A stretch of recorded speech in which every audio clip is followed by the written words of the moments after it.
హల్లెలూయా. Michael ఆపండి.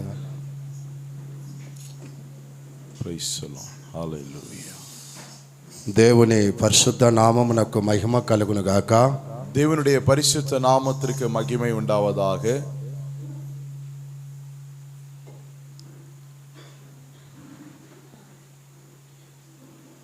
ప్రభు యొక్క కృపను బట్టి దేవుడు 8 మాసాలు మనల్ని ఎంతగానో కాపాడి ఉన్నాడు. கர்த்தர் தம்முடைய கிருபையாக கடந்த 8 மாதங்களாய் அவர் பாதுகாத்து வந்திருக்கிறார். அந்த பின்னாடி லைட் கூட போடுங்க. వెనకాల లైట్లు వేయండి, కాల్చిన లైట్స్.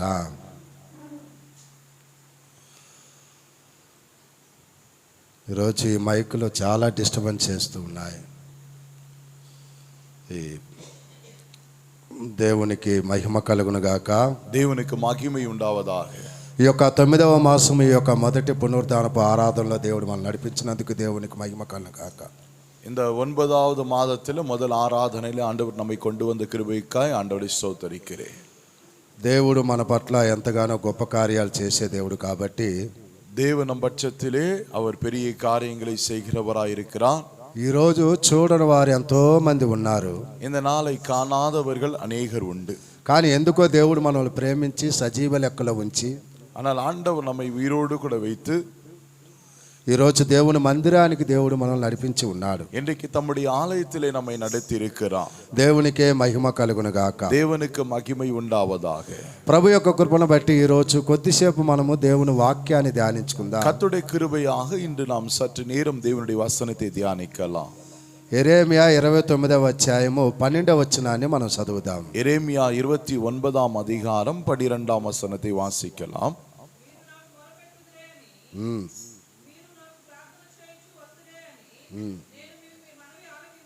ఆమేన్. తమిళ్ இல்ல எரேமியா 29:12.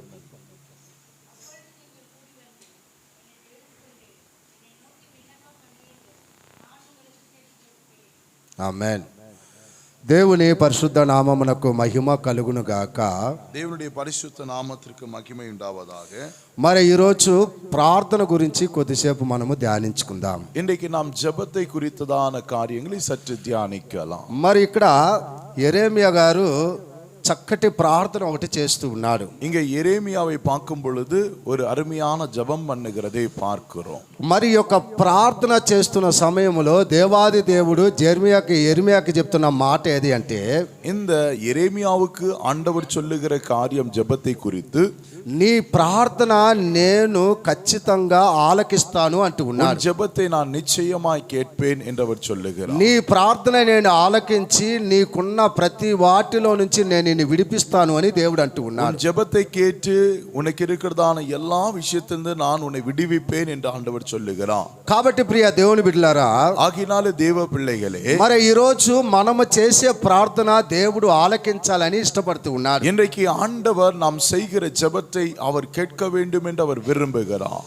గత 8 మాసాలు దేవుడు ఒకవేళ నీ ప్రార్థన ఆలకించకపోయినా ఈ 9వ మాసములో ఈ మొదటి పునరుద్ధానపు ఆరాధనలో దేవుడు నీ ప్రార్థన వినాలని దేవుడు ఇష్టపడుతున్నాడు.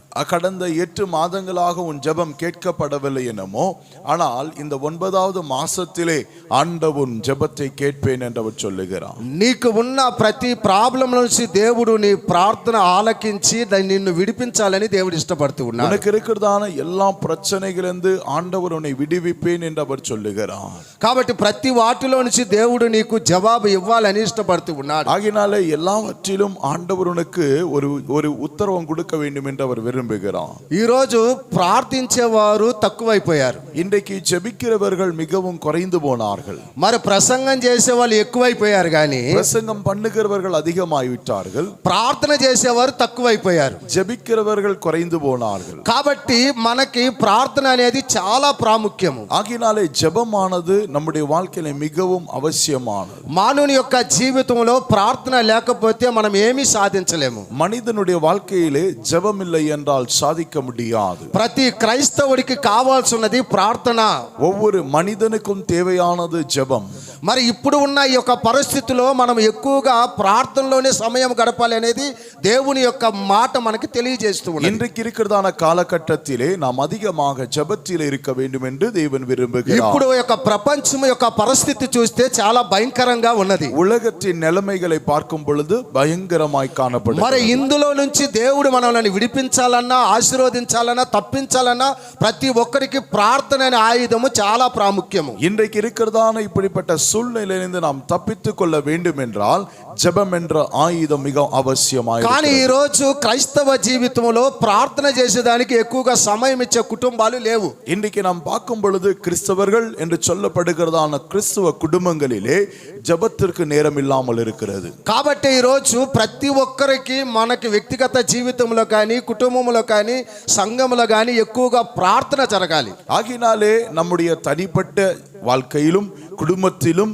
சபையிலும் ஜெபிக்கிற ஜெப வாழ்க்கை காணப்பட வேண்டும். మనకి ప్రార్థన అన్నప్పుడే ప్రార్థనకి మనము చాలా మంది తక్కువగా వస్తూ ఉంటాం. நாம் ஜெபம் என்று சொல்லும் பொழுது ஜெபிப்பதற்கு மிகவும் குறைவான ஜனங்கள் வருகிறார்கள். గత దినములో శుక్రవారం మనం చూస్తే అందరికి కూడా గవర్నమెంట్ హాలిడే ఉన్నది. கடந்த வெள்ளிக்கிழமை பார்க்கும் பொழுது கவர்மெண்ட் ஹாலிடே இருந்தது. ఆ యొక్క గవర్నమెంట్ హాలిడే రోజు కరెక్ట్ గా మనకి శుక్రవారం వచ్చింది. ఆ రోజు அந்த கவர்மெண்ட் ஹாலிடே அன்னைக்கு நமக்கு வெள்ளிக்கிழமை வந்தது. కానీ ఆ రోజు మనకు ఒక ఉపవాస ప్రార్థన దేవుని మందిరంలో ఉన్నది మరి మన సంఘంలో ఉన్న చాలా మంది దాన్ని గ్రహించలేకపోతూ ఉన్నారు. வெள்ளிக்கிழமை உபவாச ஜெபம் இருக்கிறதுன்னு சொல்லி அநேகர் அதை உணர்ந்து கொள்ளாமல் போனார். మరి ఈ యొక్క సెలవు దినం ఎప్పుడు వస్తుందో అప్పుడు మనము లోకరీతిగా మనము బయటికి వెళ్ళాలి, ఎంజాయ్మెంట్ చేయాలి, లేకుంటే ఇంట్లో పండుకొని నిద్రపోవాలని ఆలోచిస్తాం. మనం இந்த லீவ் கிடைக்கும் பொழுது வீட்டில் இருக்கணும்னு நினைப்போம், வீட்டில் ரெஸ்ட் எடுக்கணும்னு நினைப்போம், வீட்டில் இருக்கிற வேலை செய்யணும்னு நினைப்போம், ஆனால் ஜபிக்கணும்னு நினைக்க மாட்டோம். కానీ ఆ రోజు శుక్రవారమే దేవుని సన్నిధానికి వచ్చి మనం ప్రార్థిద్దామే, మనకి ఈ రోజు దేవుడు సెలవిచ్చాడని చెప్పేసి ఒక్కరు కూడా గ్రహింపు లేదు. அன்றைக்கு வெள்ளிக்கிழமை தானே, இன்றைக்கு ஜெபம் இருக்கிறதே, நம் போலா ஜெபத்திற்கின்றதான உணர்வு இல்லாமல் இருக்கிறார்கள். కాబట్టి ప్రియ దేవుని ఈ రోజు ఏంటంటే ప్రార్థనకి మీరు ఏం చేస్తున్నట్టే చాలా అలక్ష్యం చేస్తూ ఉంటున్నారు. ஆகினாலே இன்றைக்கு நாம் பார்க்கும் பொழுது ஜெபத்தை நாம் மிகவும் அதை அசட்டை பண்ணுகிறோம், నిర్లక్ష్యం చేస్తూ ఉంటున్నారు మీ ప్రార్థన. நாம் ஜெபத்தை அசட்டை பண்ணுகிறோம். కానీ ఈ రోజులో ప్రతి ఒక్కరికి కావాల్సినది ప్రార్థన. இன்றைக்கு ஒவ்வொருத்தருக்கும் வேண்டி தேவையானது ஜெபம். ఈ రోజు మన కుటుంబానికి ఆశీర్వాదం కావాలంటే ప్రార్థనతోటే ఆ ఆశీర్వాదం పొందుకోవచ్చు. இன்றைக்கு நம்முடைய குடும்பத்திற்கு ஆசீர்வாதம் வேண்டும் என்றால் ஜெபத்தின் மூலமாகத்தான். మనకున్న బంధకాల నుంచి మనం విడిపించబడాలంటే ఎక్కువగా మనం ప్రార్థనలోనే దాన్ని జయించగలము. நமக்கு இருக்கிறதான இந்த பிரச்சனைகளிலிருந்து நாம் விடுதலை பெற வேண்டும் என்றால் ஜெபம். ఈ రోజు మనము ప్రార్థనకి సమయం ఇవ్వకుండా మనము దేవునికి ఎంతో దూరం అయిపోతున్నాం అనేది మనకు తెలియటం లేదు. இன்றைக்கு நாம் ஜெபத்திற்கு இடம் கொடுக்காமல் நாம் தேவனிடத்திலிருந்து தூரமாய் விடுகிறோம் என்று அறிந்து கொள்வதில்லை. పనికిమాలిన పనుల కోసం మనం ప్రాముఖ్యత ఇస్తూ ఉంటున్నాం. பிரயோஜனற்ற காரியங்களுக்கு நாம் இடம் கொடுக்கிறோம். పనికిమాలిన నిద్ర కోసం మనం సమయం ఇస్తూ ఉంటాం. பிரயோஜனமற்றதான தூக்கத்திற்கு நாம் పనికిమాలిన మాటలు ఇంట్లో కూర్చొని మాట్లాడుకునే దానికి సమయం ఇస్తాం. பிரயோஜனமற்றதான பேச்சுக்கு நாம் இடம் கொடுக்கிறோம். పనికిమాలిన టీవీలో సినిమాలు చూసే దానికి సమయం ఇస్తాం. మనము பிரயோஜனமற்றதான டிவிக்கு நாம் இடம் கொடுக்கிறோம். పనికిమాలిన సీరియల్ చూసే దానికి సమయం ఇస్తాం. మనము సీరియల్ பார்ப்பதற்கு நாம் இடம் கொடுக்கிறோம். కానీ దేవుని యొక్క సన్నిధికి వచ్చి దేవుణ్ణి ప్రార్థించేదానికి, దేవునికి సమయం ఇచ్చేదానికి మనం ఇష్టపడం. ஆனால் தேவனுக்கு இடம் கொடுக்காமல் ஜெபத்திற்கு இடம் கொடுக்காமல் இருக்கிறோம். కానీ ఈ యొక్క యెరెమీయా భక్తుడు ఆ దేవుని దగ్గర ప్రార్థన చేస్తున్నాడు. இந்த எரேமியா பக்தன் தேவனிடத்தில் ஜெபம் பண்ணுகிறான். అప్పుడు దేవాది దేవుడు అంటున్నాడు, ఖచ్చితంగా నీ ప్రార్థన నేను ఆలకిస్తాను అని చెప్పాడు. அங்கே நாம் பார்க்கும் பொழுது அப்பொழுது உன் ஜெபத்தை நான் கேட்பேன் என்று சொல்கிறார். ఖచ్చితంగా నీ ప్రార్థనకు నేను జవాబు ఇస్తాను అంటూ ఉన్నాడు. உன் விண்ணப்பத்திற்கு நான் பதில் அளிப்பேன் என்று அவர் சொல்கிறார். నీవు దేని కొరకైతే ప్రార్థిస్తున్నావో ఆ ప్రార్థనకి ఖచ్చితంగా నీవు ప్రతిఫలం పొందుకుంటావు అంటూ ఉన్నాడు. நீ எதற்காக ஜெபம் பண்ணுகிறாயோ அதோடைய பதில் நீ பெற்றுக்கொள்வாய். బైబిల్లో మనం చూసినప్పుడు చాలా మంది భక్తులు ఎక్కువగా ప్రార్థన చేసి జయాన్ని పొందుకున్నట్టు మనం చూస్తూ ఉన్నాం. வேதத்திலே நாம் பார்க்கும் பொழுது அநேக தேவ ஜனங்கள் ஜெபம் பண்ணி ஜெயம் எடுத்ததை பார்க்கிறோம். మరి ప్రభు సన్నిధిలో వాళ్ళు ఎలాగా ప్రార్థన చేసి దేవుని యొక్క మేలుని, దేవుని యొక్క ఆశీర్వాదాన్ని పొందుకున్నారనేది బైబిల్లో మనం చూస్తూ ఉంటున్నాం. அவர்கள் ஜெபம் பண்ணி எப்படி கர்த்தருடைய ஆசீர்வாதத்தை ஜெயத்தை பெற்றுக்கொண்டார்கள் என்று வேதத்திலே பார்க்கிறோம். మరి ఈ రోజు మనము ఒకరిని ఇద్దరిని మనం భక్తులు మనము చూడబోతూ ఉన్నాం. ஒரு சில பக்தர்களை நாம் வேதத்திலிருந்து நாம் பார்க்க వారు ఎలాగా ప్రార్థన చేశారనేది కూడా మనం చూడబోతున్నాం. எப்படி அவர்கள் ஜெபம் பண்ணினார்கள் என்று கூட பார்க்க போகிறோம். దేని కొరకు వారు ప్రార్థన చేశారనేది కూడా మనం చూస్తూ ఉన్నాం. எதற்காக அவர்கள் ஜெபம் பண்ணினார்கள் என்று கூட பார்க்க போகிறோம். మన బైబిల్లో మనం చూసినప్పుడు வேதத்திலே பார்க்கும் பொழுது మనోహ అని చెప్పి ఒక భక్తుడు ఉన్నాడు. మనోవా என்றதான ஒரு பக்தன் இருக்கிறார். ఆ యొక్క మనోహకి తన భార్య చెప్తూ ఉన్నది, அந்த మనోவாவுக்கு தன்னுடைய மனைவி சொல்லுகிறது, అయ్యా రాత్రి ఒక దేవదూత ఒక దేవుడు వచ్చి నన్ను దర్శించాడు. ஐயா ராத்திரி ஒரு தேவனுடைய தூதன் என்னை தரிசித்தான். ఆ యొక్క దేవదూత వచ్చి నన్ను దర్శించి నాకు చెప్పిన మాట, அந்த தேவதூதன் என்னை சந்தித்து என்னோடு கூட சொன்ன காரியங்கள், ఇదిగో నీకు ఇంతవరకు పిల్లలు కలగలేదు, இதோ இத்தனை நாட்களாக நீ கர்ப்பத்தின் கனியை காணவில்லை அல்ல, కాబట్టి నీకు గర్భం లేదు, కాబట్టి ఖచ్చితంగా దేవుడు నీకు ఒక గర్భఫలం ఇవ్వబోతూ ఉన్నాడు. இன்றைக்கு ஆண்டவர் உன் கர்ப்பத்தை திறக்க போகிறார். కాబట్టి ఆ యొక్క గర్భఫలం ఇవ్వబోతున్న ఆ యొక్క దేవునిలో ఆ బిడ్డను ఎలాగా పెంచాలనేది మీరు నేర్చుకునేదానికి మీరు ప్రార్థన చేయాలని చెప్పారు. வெகு காலமாய் பிள்ளைகள் இல்லாத அந்த கர்ப்பத்தின் கனியை திறந்து ஆண்டவர் அந்த பிள்ளை எப்படி வளர்க்க வேண்டும் என்று சொல்லி காரியங்களை கற்றுக் கொடுக்கிறார். ఆ యొక్క మాటను వచ్చేసి తన భర్తకి తెలియజేసింది. அந்த வார்த்தையை கொண்டு போய் தன்னுடைய கணவனுக்கு சொல்லிட்டு ఆ యొక్క మనోహకి తెలియజేసినప్పుడు మనోవాவுக்கு சொன்ன பிறகு వెంటనే యొక్క మనోహ ఎవరు అంటే இந்த మనోவா யார் என்றால் సంసోన్ యొక్క తండ్రి గారు, இந்த சிம்சோன் என்னுடைய தகப்பன். ఈ యొక్క మనోహ వెంటనే దేవుని దగ్గర ప్రార్థన చేస్తూ ఉన్నాడు. இந்த మనోవா மறுபடி ஜெபம் பண்ணுகிறான். ఈ యొక్క మనోహ ఏమని ప్రార్థన చేస్తున్నాడంటే, என்ன ஜெபம் பண்ணுகிறான்? అయ్యా నా భార్యని దర్శించావు నువ్వు, ஆண்டவரே என் மனைவியை சந்தித்தி అయ్యా నీవు నన్ను కూడా దర్శించుము, என்னையும் தரிசிக்க నా வேண்டும், భార్యను దర్శించుము, என் மனைவியை தரிசியும், నాకు పుట్టబోయే బిడ్డని నేను ఎలాగా పెంచాలో నాకు నేర్పించు అని చెప్పి, ஆண்டவரே நீர் எனக்கு அனுக்கிரகம் செய்ய போகிறதான நான் பெற்றெடுக்க போகிறதான அந்த பிள்ளையை நான் எப்படி வளர்க்க வேண்டும் என்று எனக்கு கற்றுத்தாரும், నాకు కావాల్సిన జ్ఞానమును నాకు దయచేయము, எனக்கு தேவையான ஞானத்தை தந்தருளும். ప్రియ దేవుని జనాంగమా, பிரியமான தேவ பிள்ளைகளே, ఇక్కడ మనోహ ఏమని ప్రార్థన చేస్తూ ఉన్నాడు? இங்கே మనోవా என்ன என்று ஜெபம் பண்ணுகிறான்? అయ్యా నాకు ఈ కొరత ఉన్నది, ఈ కొరత నాకు తీర్చని ప్రార్థన చేయలేదు. எனக்கு இந்த குறை இருக்கிறது, இந்த குறையை நீக்கும் என்று சொல்லி ஜெபிக்கவில்லை. అయ్యా నాకు ఈ కష్టం ఉన్నది, ఈ కష్టాన్ని తీర్చమని ప్రార్థించలేదు. இந்த கஷ்டம் உண்டு, இந்த கஷ்டத்திலிருந்து என்னை விடுவீங்க என்று சொல்லி ஜெபிக்கவில்லை. అయ్యా నాకు ఈ రోగం ఉన్నది, ఈ రోగం నుంచి స్వస్థత కలిగించని ప్రార్థన చేయలేదు. எனக்கு இந்த வியாதி உண்டு, வியாதியிலிருந்து எனக்கு விடுதலை தாரும் என்று சொல்லி ஜெபிக்கவில்லை. నాకు ఇటువంటి ఇబ్బంది ఉన్నది, ఇబ్బందులోంచి నన్ను విడిపించని చెప్పి ప్రార్థన చేయలేదు. எனக்கு இப்படிப்பட்ட பிரச்சனை உண்டு, பிரச்சனையிலிருந்து என்னை விடுதலை தாரும் என்று சொல்லி ஜெபிக்கவில்லை. దేవుని దగ్గర తాను చేస్తున్న ప్రార్థన, తన యొక్క విజ్ఞాపన, తన యొక్క మొర ఏమై ఉన్నదంటే, தேவனிடத்திலே அவன் ஜெபிக்கிற காரியங்கள் என்னவா இருக்கிறது என்றால், నాకు పుట్టబోయే బిడ్డను నేను ఎలాగా నీ కోసం పెంచాలి, எனக்கு பிறக்க போகிறதான பிள்ளையை நான் எப்படி வளர்க்க வேண்டும், ఆ యొక్క బిడ్డని నీ నామానికి మహిమకరముగా ఎలాగా నేను పెంచాలి, அந்த பிள்ளையை உன் நாமத்தின் மகிமைக்காக எப்படி நான் வளர்க்க வேண்டும். ప్రియ దేవుని జనాంగమా, ఇక్కడ కూర్చున్న ఈ రోజు అనేక మంది, பிரியமான தேவனுடைய பிள்ளைகளே, మీరు కూడా ప్రార్థనలు చేస్తారు, நீங்களும் ஜெபம் பண்ணுகிறீர்கள். ప్రభువా మమ్మల్ని 8 మాసాలు నాయన ఏ అన్ని కష్టాలలో ఉంచావు తండ్రి, ஆண்டவரே 8 மாதங்கள் ஆண்டவரே அநேக கஷ்டங்களை நாங்கள் தாண்டி வந்தோம், కనీసం ఈ 9వ మాసమన్నా మమ్మల్ని ఆశీర్వదించని ప్రార్థన చేస్తారు. ஆண்டவரே இந்த 8வது மாசத்தில் ஆகிலும் எங்களை நீர் ஆசீர்வதிங்க అని మీరు ప్రార్థన చేస్తారు. நீங்கள் ஜெபம் பண்ணிருக்கலாம். కానీ ఎవరైనా మీరు ఇలాంటి ప్రార్థన చేశారా? நீங்கள் யாராகிலும் இப்படிப்பட்ட ஜெபத்தை செய்தீர்களா? ఇటువంటి ప్రార్థన చేయాలని ఎప్పుడైనా మీకు ఆలోచన వచ్చిందా? இப்படிப்பட்ட ஜெபம் செய்ய வேண்டும் என்று எண்ணம் வந்ததா?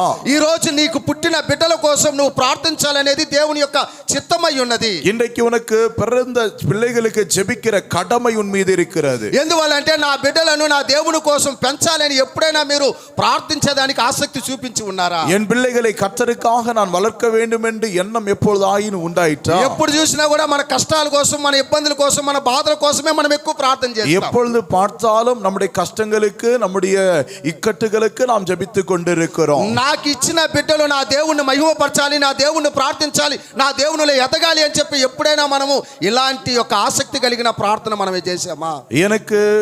எனக்கு ఎన్ దేవుని కట్టుకొடுக்க வேண்டும், நடத்த வேண்டும் என்றதான ஜெபம் எப்பொழுதாகிலும் செய்தோமா? ప్రియ దేవుని జనాంగమా, பிரியமான தேவனுடைய பிள்ளைகள், మరి ఆ యొక్క మనోహాకి ఆ యొక్క సంసోన్ని దేవుడు ఇచ్చేదానికి కారణం ఏది అంటే, మనోవాவுக்கு ஆண்டவர் சிம்சோனை கொடுத்த காரணம் என்ன தெரியுமா? ఆ యొక్క ఫిలిష్తీయుల యొక్క చేతిలో ఇశ్రాయేలు ప్రజలు ఉన్నారు. பிலிஸ்தீனுடைய அஸ்தத்திலே இந்த இஸ்ரவேல் ஜனங்கள் பிடிபட்டு இருந்தார். ఆ యొక్క ఇశ్రాయేలు ప్రజలను విడిపించే దాని కోసమే మనోహాకి దేవాది దేవుడు సంసోన్ని అనుగ్రహిస్తూ ఉన్నాడు. இஸ்ரவேல் ஜனத்தாரை விடுவிக்கவும் சிம்சோனை ஆண்டவர் அனுப்பி விடுகிறார். కాబట్టి ప్రియ దేవుని బిడ్డలారా, ஆகினால தேவ பிள்ளைகளே, ఈ రోజు పరిశుద్ధ ఆత్మ దేవుడు, இன்றைக்கு பரிசுத்த ஆவியானவர், మరి దేవాది దేవుడు నీకు ఒక పిల్లలను అనుగ్రహించి ఉన్నాడు అంటే, தேவாதி தேவன் உனக்கு பிள்ளைகளை கொடுத்திருக்கிறார் என்றால் అది దేవుని కోసము ప్రయోజనకరముగా ఉండాలి అనేది దేవుడు ఇష్టపడుతూ ఉన్నాడు. அந்த பிள்ளைகள் கர்த்தருக்காக பிரயோஜனம் உள்ளவர்களாய் காணப்பட ఈ வேண்டும். రోజు నీ పిల్లలు దేవుని కోసం పెంచబడాలి అనేది దేవుడు ఇష్టపడుతూ ఉన్నాడు. இன்றைக்கு உன் பிள்ளைகள் கர்த்தரால் போதிக்கப்பட வேண்டும் என்று கர்த்தர் விரும்புகிறார். మనోహ భార్యని దర్శించి సంసోన్ ఇచ్చేదానికి కారణం ఏదంటే, ఇశ్రాయేలు ప్రజలను విడిపించే దాని కోసం. மனோவாவுடைய மனைவிக்கும் நேசித்து ஆண்டவர் கொடுத்த சிம்சோன் காரணம் என்ன தெரியுமா?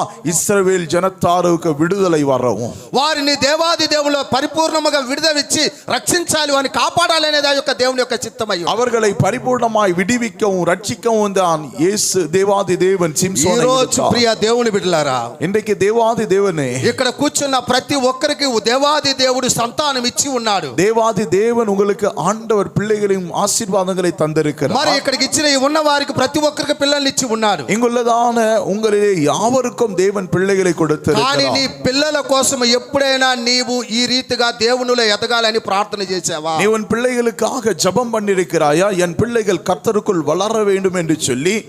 ఒకవేళ నీకు ఇంతవరకు పిల్లలు లేకపోతే, இதுவரை உனக்கு பிள்ளைகள் இல்லை என்றால், ఇక మీట దేవుడు నిన్ను ప్రేమించి పిల్లల్ని ఇచ్చేదానికి దేవుడు ఇష్టపడతాడు. இனியும் உன்னை நேசித்து பிள்ளைகளை கொடுப்பதற்கு ஆண்டவர் விரும்புகிறார். ఒకవేళ నీకు అలాగా ఇస్తున్నప్పుడు నీవు కూడా ఇలాంటి ప్రార్థన చేయాలి. ஒருவேளை நீயும் உனக்கு இல்லாத நேரத்தில் நீயும் இப்படிப்பட்ட ஜெபம் பண்ண வேண்டும். ఒకవేళ నీవు అనుకోవచ్చు, అయ్యా పిల్లలు ఇచ్చిన వారికి మాత్రం పిల్లలు లేని వారికి ఎలాగ నువ్వు అనుకోవచ్చు కూర్చొని. ஐயா பிள்ளைகள் இருக்கிறவங்களுக்கு இந்த மெசேஜ் போகலாம், ஆனா எனக்கு என்னுடைய கதை என்ன அப்படின்னு கேட்கலாம். కానీ ఇక్కడ వారికి ఇంకా పిల్లలు ఇవ్వక ముందే, இங்கே பிள்ளைகள் கொடுப்பதற்கு முன்பதாகவே ஆண்டவர் దేవాది దేవుడు దర్శిస్తూ ఉన్నాడు వాళ్ళని. தேவாதி தேவன் அந்த தேவ பிள்ளைகளை சந்திக்கிறார். నీకు నేను గర్భము ఇవ్వబోతూ ఉన్నాను, நான் உனக்கு கர்ப்பத்தை திறப்பேன், నీకు నేను పిల్లలను ఇవ్వబోతూ ఉన్నాను, நான் உனக்கு பிள்ளைகளை தருவேன். నీకు ఇవ్వక ముందే ఈ పిల్లలను ఎలాగా పెంచాలనేది నా పరలోకపు జ్ఞానాన్ని సంపాదించుకో అంటూ ఉన్నాను. நான் உனக்கு இந்த பிள்ளைகளை கொடுப்பதற்கு முன்பதாகவே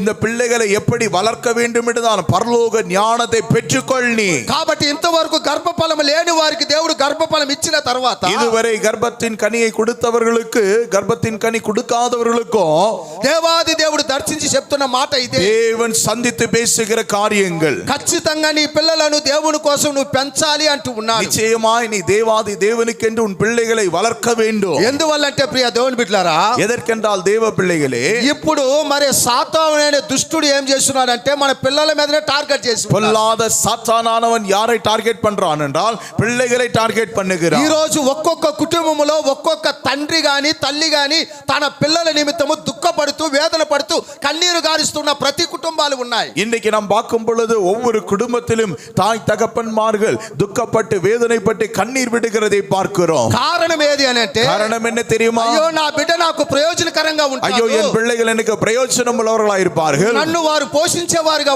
என்னை அவர் ఉంటారు, போஷிக்கிறவர்களாய் వారు இருப்பார்கள், నా దేవుని మహిమపరిచేవారుగా ఉంటారు தேவனை மகிமைப்படுத்துகிறவர்களாய் இருப்பார்கள் అని ఒకవేళ నువ్వు అనుకుంటా, என்று நீ ஒருவேளை நினைத்தால், కానీ వారు దేవుళ్ళో లేకుండా పోతూ ఉన్నారు, கர்த்தருக்குள் இல்லாமல் போகிறார்கள், వారు దేవునికి దూరముగా ఉంటూ ఉన్నారు. தேவனிடத்திலும் தூரமாய் போய் ఈ விடுகிறார்கள். రోజులో మనం చూస్తూ ఉన్నప్పుడు இன்னைக்கு நாம் பார்க்கும் பொழுது ఎంతో మంది చదువుతున్న పిల్లలు, அநேக படிக்கிற பிள்ளைகள், కాలేజీకి వెళ్తున్న పిల్లలు, காலேஜுக்கு போகிற பிள்ளைகள், హాస్టల్లో ఉంటున్న పిల్లలు, హాస్టల్ இருக்கிற பிள்ளைகள், సమాజంలో ఎంతో మంది పిల్లలు మనం சமுதாயத்தில் చూస్తున్నాం. அநேக பிள்ளைகளை అందరూ కూడా பார்க்கிறோம். మరి సాతానికి దగ్గర అయిపోయి பொல்லாத சாத்தானுக்கு சமீபமாய் తల్లిదండ్రులను మోసం చేస్తూ, தாய் தகப்பனை வஞ்சித்து పాపము చేస్తూ, பாவம் செய்து మరి దేవాది దేవునికి దూరం అయిపోతూ ఉన్నారు. தேவனுக்கு தூரமாய் ఈ రోజు விடுகிறார்கள். తల్లిదండ్రులుగా మనం అనుకుంటాము, இன்னைக்கு தாய் தகப்பன் நாம் మన நினைக்கிறோம் పిల్లలు చక్కగా కాలేజీకి వెళ్తున్నారు, நம்முடைய பிள்ளைகள் நன்றாய் காலேஜ் போறாங்க, మంచిగా చదువుకుంటున్నారు, காலேஜ்ல படிக்கிறாங்க, స్కూల్కి వెళ్తున్నారు, ஸ்கூலுக்கு போகிறாங்க, మంచిగా చదువుకుంటున్నారు, நல்லா படிக்கிறாங்க, వాళ్ళు మంచిగా వస్తున్నారని నువ్వు అనుకుంటూ ఉన్నావు. நல்லா வராங்க அப்படின்னு சொல்லி நினைக்காங்க. కానీ ஆனால் ఒకరోజు మనం ఒక వార్త వింటాం, ஒரு நாள் இடுப்பின் வரும், మీ పిల్ల దారి తప్పిపోయింది అని. உன் பிள்ளைகள் வழி தவறி போனார்கள்.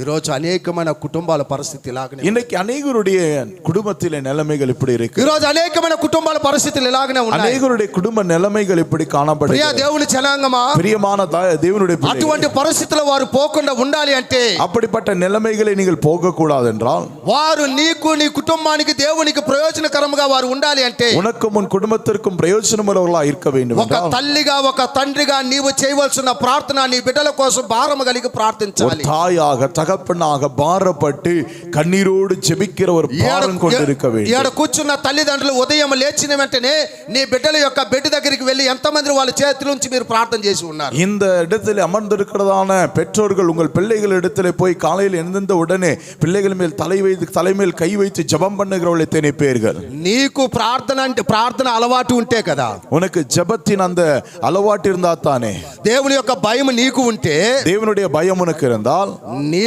దేవునికి భయపడుతూ நீ தேவனுக்கு பயப்பட்டு నీ పిల్లలను కూడా దేవుని భయములో పెంచుతావు. உன் பிள்ளைகளை கூட நீ கர்த்தருக்குள் பயப்படு இது பண்ணுவா. మనోహ దంపతులు దేవుని దగ్గర ప్రార్థించింది, மனோவா தம்பதிகள் கர்த்தருக்கு பயந்து, అయ్యా నీవు నాకు గర్భఫలం ఇవ్వబోతూ ఉన్నావు, ஐயா நீர் என் கர்ப்பத்தின் கனியை தந்தீர், అయ్యా నాకు బిడ్డని ఇవ్వబోతూ ఉన్నావు, எனக்கு பிள்ளைகளை தந்தீர், నాకు కుమారునిస్తావో కుమార్తెనిస్తావో, எனக்கு குமாரனை தருவீரோ குமார்த்தியை தருவீரோ నాకు తెలియదు గాని, எனக்கு தெரியாது, అయ్యా ఆ బిడ్డని నేను డాక్టర్ గా పెంచుతాను, ஆண்டவரே அந்த பிள்ளை நான் டாக்டராய் வளர்ப்பேன், నేను ఇంజనీర్ గా పెంచుతాను, ఇంజనీరాய் వలర్పేన్, నేను కలెక్టర్ గా పెంచుతాను, కలెక్టరాய் వలర్పేన్, నేను ఇలాగా పెంచుతాను అలా పెంచుతాను అని చెప్పి అడగల వాళ్ళు. நான் இப்படி வளர்ப்பேன் அப்படி வளர்ப்பேன் என்று சொல்லவில்லை. వాళ్ళు చేసిన ప్రార్థన, அவர்கள் செய்த ஜெபம் ఒకే ప్రార్థన, ஒரே ஒரு ஜெபம், ఈ బిడ్డని నీ కోసం నేను ఎలా పెంచాలి, இந்த பிள்ளைகள் உனக்காக எதற்கு நான் எப்படி வளர்க்க வேண்டும், నీవు ఇవ్వబోతున్న బిడ్డని నీ కోసం నేను ఎలాగా పెంచాలో నీ జ్ఞానం నాకు దయచేయి. ஆண்டவரே இந்த பிள்ளைகளை உமக்காக எப்படி வளர்க்க வேண்டும் என்று ஞானம் தாரும்.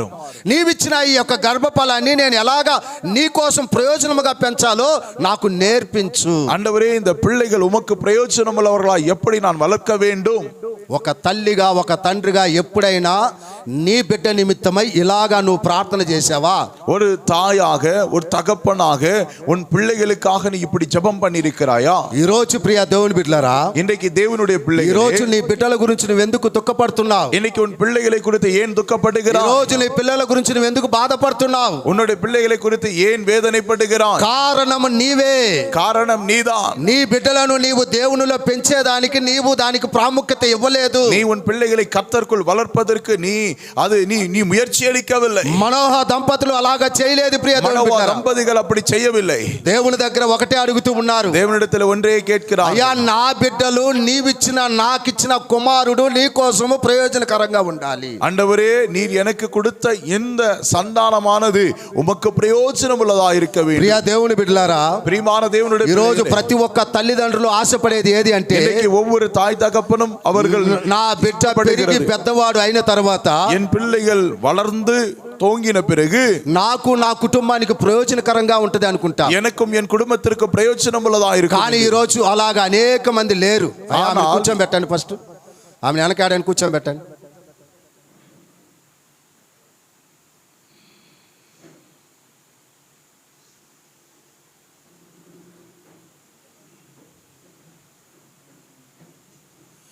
దేవునికి మహిమ కలుగును గాక. தேவனுக்கு மகிமை உண்டாவதாக. మరి ఈ రోజు మన యొక్క ప్రార్థన, இன்னைக்கு நம்முடைய ஜெபமானது, ఈ రోజు నుంచి మీరు నేర్చుకోవాల్సిన ప్రార్థన, இன்னைக்கு நாம் கற்றுக்கொள்ள வேண்டியதான నా காரியம், ఇంట్లో అది లేదయ్యా ఇది లేదయ్యా అని ప్రార్థించేదానికంటే, என்னுடைய வீட்டுல அது இல்லை இது இல்லை என்று சொல்வதை விட, నా ఒంటిలో ఈ రోగం ఉంది ఆ రోగం ఉంది అని చెప్పి ప్రార్థించేదానికంటే, என் சரீரத்தில் இந்த வியாதி உண்டு அந்த வியாதி உண்டு என்று சொல்வதை விட, దానికంటే ప్రాముఖ్యమైనది, அதை விட பிராமுக்கியமானது, నాకిచ్చిన కుమారుడి కొరకు నాకిచ్చిన కుమార్తె కొరకు నేను ప్రార్థించే తండ్రిగా తల్లిగా నేను మారాలయ్యా. எனக்கு கொடுத்த பிள்ளைகளுக்கு என்னுடைய தாய் தகப்பனுக்காக நான் மாற வேண்டும் என்று பிள்ளைகள் అయ్యా நினைக்கிறார்கள். నా బిడ్డలు నాయన నీలో ఎదిగే బిడ్డలుగా మారేదానికి నేను ప్రార్థించే వారిగా என் మారాలి. பிள்ளைகள் உமக்குள்ளே வளர்ச்சி அடைப்பதற்கு ஆண்டவரே நீர் கிருபை அருளும் என்று நாம் అయ్యా ஜெபிக்கிறோம். నీలో ఎదిగేదానికి ప్రాముఖ్యత ఇచ్చే బిడ్డలుగా మారాలయ్యా. ஆண்டவரே உமக்குள்ளே வளர்ச்சி அடைய தேவன் கிருபை அருளும் என்று நாம் నీ ஜெபிக்க வேண்டும். మందిరములో పెరిగే బిడ్డలుగా నాయన వారు పెరగాలయ్యా. అలాంటి ప్రార్థన కావాలి. நம்முடைய தேவனுடைய ஆலயத்திலே வளர்கிற பிள்ளைகளாய் காணப்பட வேண்டும். అయ్యా నీ వాక్యములో పెంచే బిడ్డలుగా నేను పెంచాలయ్యా. வசனத்தின் அடிப்படையில் இவர்கள் வளரத்தக்கதான தேவன் கிருபை అయ్యా నీ செய்தார். పరిశుద్ధతలో అభిషేకం పొందుకునే బిడ్డలుగా నా బిడ్డలు మారాలయ్యా. ஆண்டவரே பரிசுத்த ஆவியின் அபிஷேகம் பெற்றுக்கொள்ளதான தேவன் கிருபை அருளும்படியாய் అయ్యా నీ ஜெபிக்கிறோம். కోసం ఒక సాక్షిగా జీవించే బిడ్డలుగా నా బిడ్డలు ఉండాలయ్యా. உமக்காக சாட்சியா இருக்கும்படியாய் எங்கள் பிள்ளைகளை நாங்கள் ஜெபிக்கிறோம் என்று అలాంటి ஜெபிக்கிறோம். ప్రార్థన ఎప్పుడైతే నీవు ప్రారంభిస్తావో, இப்படிப்பட்ட ஜெபம் எப்பொழுது நீ ஆரம்பிப்பாயோ, అలాంటి ప్రార్థన ఎప్పుడైతే నువ్వు చేస్తావో, எப்பொழுது உன் பிள்ளைகளுக்காக இப்படி ஜெபம் பண்ணுவாயோ, అప్పుడు నీ కుటుంబానికి అవమానం రాదు, அப்பொழுது உன் குடும்பத்திற்கு அவமானம் வராது, అప్పుడు నీ కుటుంబానికి నింద రాదు, அப்பொழுது உன் குடும்பத்திற்கு நிந்தை வராது, అప్పుడు నీ బిడ్డలను బట్టి నీవు దుఃఖపడవు, உன் பிள்ளைகளை குறித்து நீ துக்கப்பட అప్పుడు மாட்டாய், నీ బిడ్డలను బట్టి నువ్వు వేదన పడవు. நீ உன் பிள்ளைகளை குறித்து வேதனைப்பட నీ மாட்டாய், కుటుంబంలో ఒక పరిపూర్ణమైన సంతోషం వస్తుంది, உன் குடும்பத்திலே பரிபூர்ணமான నీ சந்தோஷம், కుటుంబంలో పరిపూర్ణమైన ఒక ఆశీర్వాదం వస్తుంది. உன் குடும்பத்திலே பரிபூர்ணமான ஆசீர்வாதம் வரும். దేవుని యొక్క వాక్యం చెప్తూ ఉన్నది. தேவனுடைய வாசனம் சொல்லுகிறது. ఆ యొక్క మనోహ దంపతులు దేవుని యొక్క పిల్లలను పెంచేదానికి ప్రార్థించారు. அந்த மனோவா தம்பதிகளை தம்பதிகள் பிள்ளைகள் தம்முடைய குர்த்ததான பிள்ளை கர்த்தருக்கு பிரயோஜனமுள்ளவராய் నీ வளர்த்தார்கள். జ్ఞానముతో వాళ్ళు పెరగాలని ప్రార్థించారు. ஞானத்திலே வளர வேண்டும். మనం ఈ రోజు జ్ఞానము పెరగాలని இன்னைக்கு நாம் ஞானத்திலே வளர வேண்டும் என்றால் పనికిమాలిన ట్యూషన్ల కోసము, பிரயோஜனமில்லாத காரியங்கள், పనికిమాలిన చదువుల కోసము படிப்புக்காக దానికి ఇంపార్టెంట్ మనం ఇచ్చి அதுக்கு இம்பார்ட்டன்ஸ் கொடுத்து నువ్వు ఇంట్లోనే కూర్చో అని చెప్పి நீ வீட்டிலேயே உட்காருன்னு నువ్వు சொல்லி, ప్రార్థనకి రాని అవసరం లేదు, நீ ஜெபிக்க வர నువ్వు அவசரம் మందిరానికి இல்லை, రాని అవసరం లేదు, நீ சர்ச்சுக்கு வர தேவையில்லை, నువ్వు బాగా చదువుకో, நீ நன்றாய் படி, నువ్వు బాగా చదువుకో, நல்லா படிக்கணும், నువ్వు మంచిగా ఉంటావు நல்லா இருப்ப అని చెప్పి ఇది నేర్పిస్తున్నాం తల్లిదండ్రులు. என்று இதை கற்றுக் கொடுக்கிறார்கள். ఇది కావాలి, இது வேண்டும், ఇది కావద్దని నేను చెప్పలేదు. இது வேண்டாம் என்று ఇది சொல்லவில்லை. లోకరీతిగా పనికొస్తుంది కానీ పరలోకానికి పనికిరాదు. అది இது உலக பிரகாரமான காரியத்திற்கு தேவைப்படும், ஆனால் பரலோக போவதற்கு இது பிரயோஜனம் இல்லாதது. నీకు దేవునికి సంబంధాన్ని దూరం చేసేది నీ చదువు. உனக்கும் உன்னையும் தேவனுக்கும் உனக்கு இடைவை கொண்டு வருகிறது உன்னுடைய படிப்பு. నీకు దేవునికి ప్రార్థనకి దూరం చేసేది నీ యొక్క స్టడీస్. உன்னுடைய தேவனுக்கும் ஜபத்திற்கும் உன் ஜப வாழ்க்கையிலிருந்து உன்னை தூரப்படுத்துகிறது உன்னுடைய படிப்பு. ఎందువల్లంటే దేవుని కంటే ఇంపార్టెంట్ నీ పిల్లలకి నీవు నేర్పించేది చదువు చదువు చదువు చదువు చదువు అని నేర్పిస్తుంది. எதற்கென்றால் தேவனை விட ஜபத்தை விட நீ அதிகமா எதை கற்றுக் கொடுக்கிறார் உன் பிள்ளைகளுக்கு என்றால் படிப்பு படிப்பு படிப்பு என்று கற்றுக் கொடுக்கிறார். నేను దానికోసం ఎంతైనా ఖర్చు పెడతానంట. நான் அதுக்கு எவ்வளவு நாள் செலவழிப்பேன், ఎన్ని లక్షలైనా ఖర్చు పెడతానంట. எத்தனை லட்ச நாளாலும் செலவழிப்பேன். ఇదే దేవునిలో ఎదిగే దానికోసం, இதே கர்த்தருக்குள் வளர்ச்சி அடைவதற்கு, దేవుని ప్రార్థనలో ఎదిగే దానికోసం, ஜெபத்திலே வளருவதற்கு, దేవుని వాక్యంలో ఎదిగే దానికోసం வசனத்திலே வளருவதற்கு నీవు ఖర్చు పెట్టేదానికి ఆలోచిస్తావు. நீ என்ன செலவழிக்கிறாய், ఖర్చు పెట్టేదానికి ఆలోచిస్తావు. செலவழிவதற்கு நீ யோசிக்கிறாயே. నీ బిడ్డలకి కానికివ్వాలంటే 5 రూపాయలు ఎక్కడ ఉంది, 2 రూపాయలు ఎక్కడ ఉందని వెతుకుతావు. உன் பிள்ளைகளுக்கு கர்த்தருக்கு காணிக்க போடணும்னா 5 ரூபாய் எங்க இருக்கு, 2 ரூபாய் எங்க இருக்குன்னு தேடுற. అదే స్కూల్లో ఎక్కడికైనా టూర్ పోయేదాని కోసం அதே ஸ்கூல்ல டூருக்கு போகணும்னா ఎన్ని వేలు కావాలని అడుగుతావు. எத்தனை ஆயிரம் வேணும்னு கேட்போம். ఎంజాయ్ చేసేదానికి ఎన్ని వేలు కావాలని అడుగుతావు. என்ஜாய் பண்ண எத்தனை ஆயிரம் வேணும்னு கேட்போம். అన్ని సమర్పించేదానికి ఇస్తావు. எல்லா கொடுப்போம். అదే దేవుని మందిరం కోసం, அதே கர்த்தருடைய ஆலயத்திலே దేవుని ప్రార్థన కోసం, ஜெபிப்பதற்கு, దేవుని మీటింగ్ కోసము, மீட்டிங்காக ఒక బైబిల్ తీసుకునే దాని కోసము, ஒரு బైబిల్ வாங்கணும்னா, లేదంటే ఏదైనా బైబిల్ సంబంధించిన పుస్తకాలు తీసుకునే దాని కోసం, என்ன பைபிள் சம்பந்தமான புத்தகம் வாங்கணும்னா ఇచ్చేదానికి ఆలోచిస్తాం. அதை வாங்குவதற்கு யோசிக்கணும். పనికి మాలిన దాని కోసం ఎన్నైనా చేస్తాం మనం. பிரயோஜனமற்ற காரியங்களுக்கு அநேகம் కానీ யோசிக்கிறோம். దేవునిలో బలపడే దాని కోసం మాత్రము கர்த்தருக்குள் பலம் அடைவதற்கு நாம் யோசிக்கிறோம். చాలా మనమే మన బిడ్డల్ని దూరం చేస్తాం. நாம தான் நம்ம கர்த்தருடைய பிள்ளைகள், நாம் பிள்ளைகளை கர்த்தரிடத்திலிருந்து தூரமாக்கி விடுகிறோம். ఎందుకయ్యా నీ పిల్లలు రాలేదు మందిరానికంటే, ஏன் உங்க பிள்ளைகள் சர்ச்சுக்கு வரலனா, ఎగ్జామ్ ఉంది పాస్టర్, எக்ஸாம் இருக்கு பாஸ்டர், ఎగ్జామ్ ఉంది పాస్టర్, எக்ஸாம் இருக்கு ఎప్పుడో பாஸ்டர், చదివే ఎగ్జామ్ కి எப்பயோ எழுதக்கூடிய எக்ஸாம்க்கு ఇప్పటి నుంచే కూర్చొని పెడతాం. இப்ப இந்த உட்கார வைக்குவோம். దేవుని మందిరానికి దూరం చేస్తాం, சர்ச்சுக்கு வராம, దేవుని ప్రార్థనకి దూరం చేస్తాం. ஜெபத்திற்கு வராம, ఎలాగా నీ బిడ్డలను బట్టి నీకు సంతోషం కలుగుతుంది, எப்படி உன் பிள்ளைகள் அவர்கள் வளர்ச்சி அடைவார்கள், ఎలాగా నీ బిడ్డలు నీకు ప్రయోజనకరంగా எப்படி ఉంటారు. உன் பிள்ளைகள் பிரயோஜனமுள்ளவராய் నీ மாறுவார்கள். బిడ్డలు అన్నిటికంటే దేవునిలో పెంచితే, உன் பிள்ளைகள் கர்த்தருக்குள் வளர்ச்சி அடைய வேண்டும் என்றால், అన్నిట్లో కంటే ప్రార్థనలో పెంచితే, எல்லா விஷயத்தை விட ஜெபத்தில் அவர்கள் வளர்ந்தால், వారు నీకు నీ కుటుంబానికి ప్రయోజనకరంగా ఉంటారు. அவர்கள் உனக்கும் உன் குடும்பத்திற்கும் தேசத்திற்கும் பிரயோஜனம் உள்ளவர்களாக இருப்பார்கள். నీకు ఈ కుటుంబానికి మంచి పేరు తీసుకొని వస్తారు. உனக்கும் உன் குடும்பத்திற்கு பெயரை கொண்டு வருவார்கள். నీకు నీ నీ యొక్క బంధువులకు ఒక మంచి పేరు తీసుకొని వస్తారు. உன்னுக்கும் உன் குடும்பத்தில் ஒரு நல்ல பெயரை கொண்டு வருவார்கள். మనోహ కుటుంబం అది చేసింది.